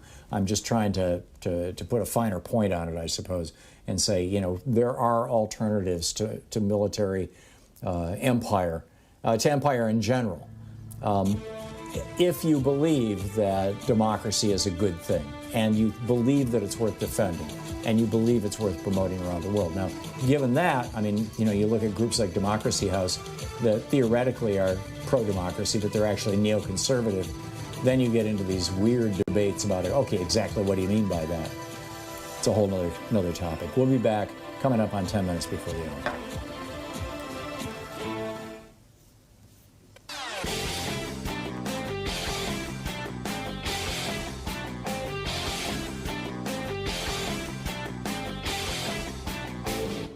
Missed my opening rant today? It's usually published over at HartmannReport.com, where you can read it and share it with your friends for free. Check it out, HartmannReport.com.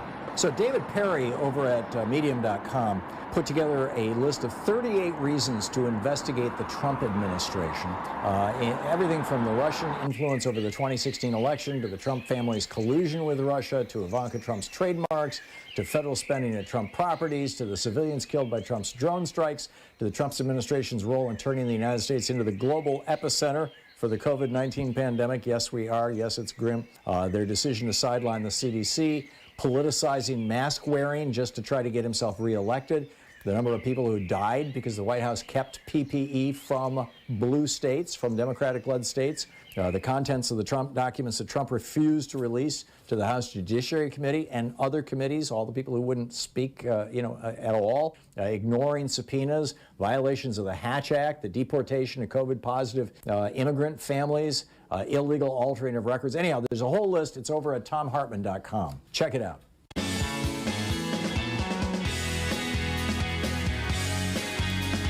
And welcome back. Thom Hartmann here with you, and Sam in Burrville, Rhode Island. Do you have something to add to the question about the Constitution in Washington, D.C.? Yeah, there are apparently three parts of the Constitution that might be problematic. I don't know how good they are. The first is Article 1, Section 8, which grants Congress,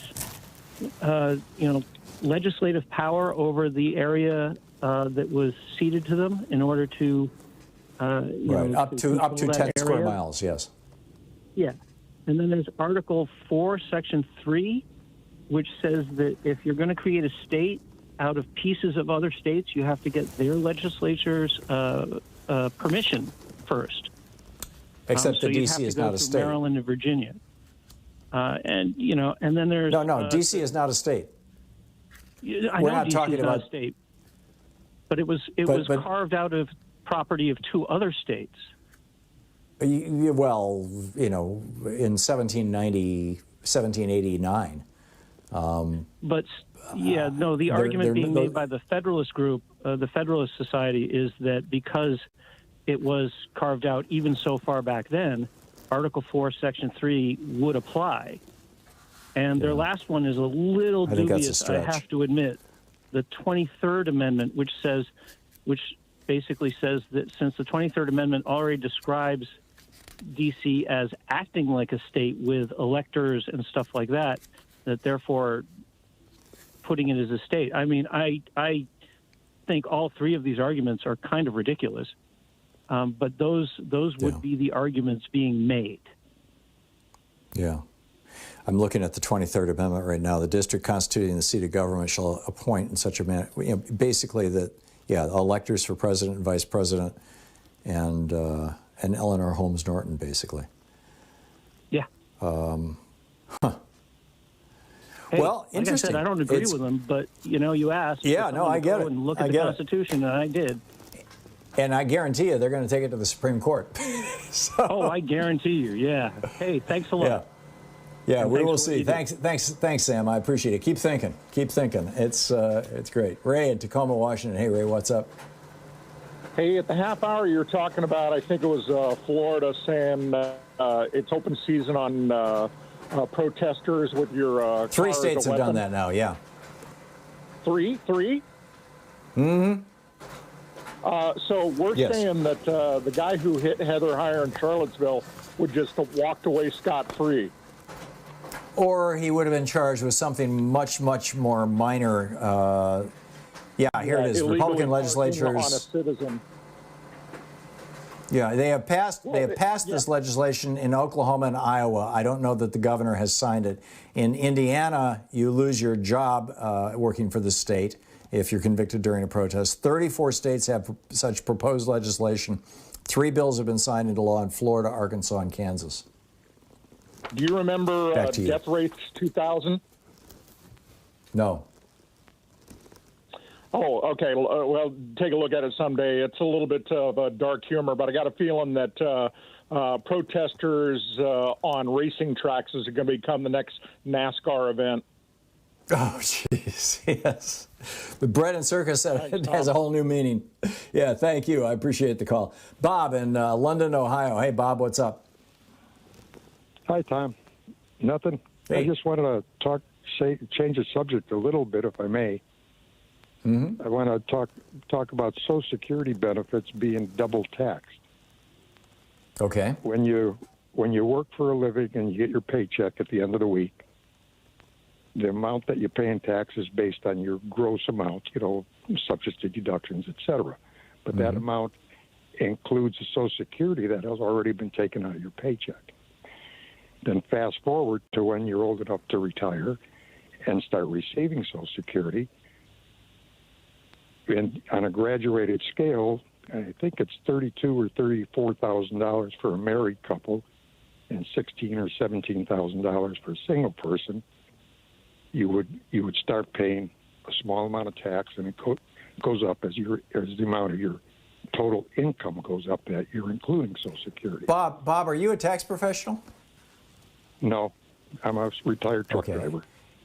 Okay, because I confess, I did not know that the money that is taken out of my paycheck every week or every other week for Social Security was not tax deductible. I assumed that just like my state income tax. No, it's not that it's not tax deductible. It's just there, period. It's absolutely not tax deductible. if you made $1,000 in the week, and I don't know what the percentage is, 7% or 7.5% goes to Social Security. So $75 would go into Social Security, but your tax. Yeah, no, I get your argument, and your argument is that it's double taxation. I'll have to look into that, Bob. But it's a fascinating argument, and if it's the case, boy, would that be a strong one. Bob, thank you for the call. Keep thinking, like I said. Thanks so much for being with us today. We'll be back tomorrow, same time, same place. In the meantime, don't forget, democracy is not a spectator sport. It requires you. So get out there, get active, tag, you're it. We'll see you tomorrow. Have a great afternoon. Be good to yourself and the people around you, hey? Have a great afternoon. You've been listening to Thom Hartmann. For audio and video archives, visit thomhartmann.com.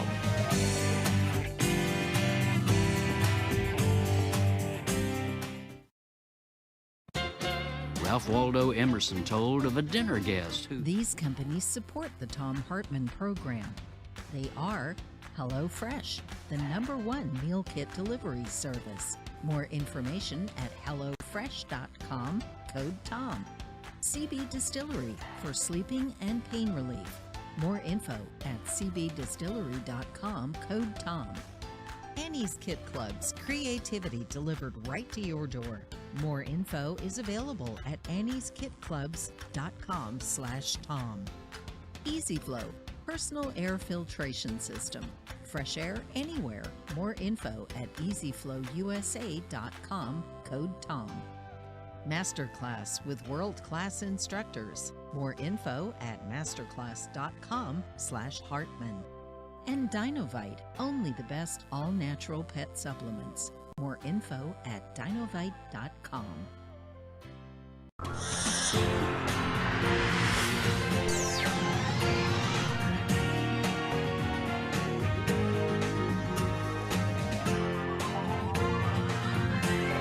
We say fight back!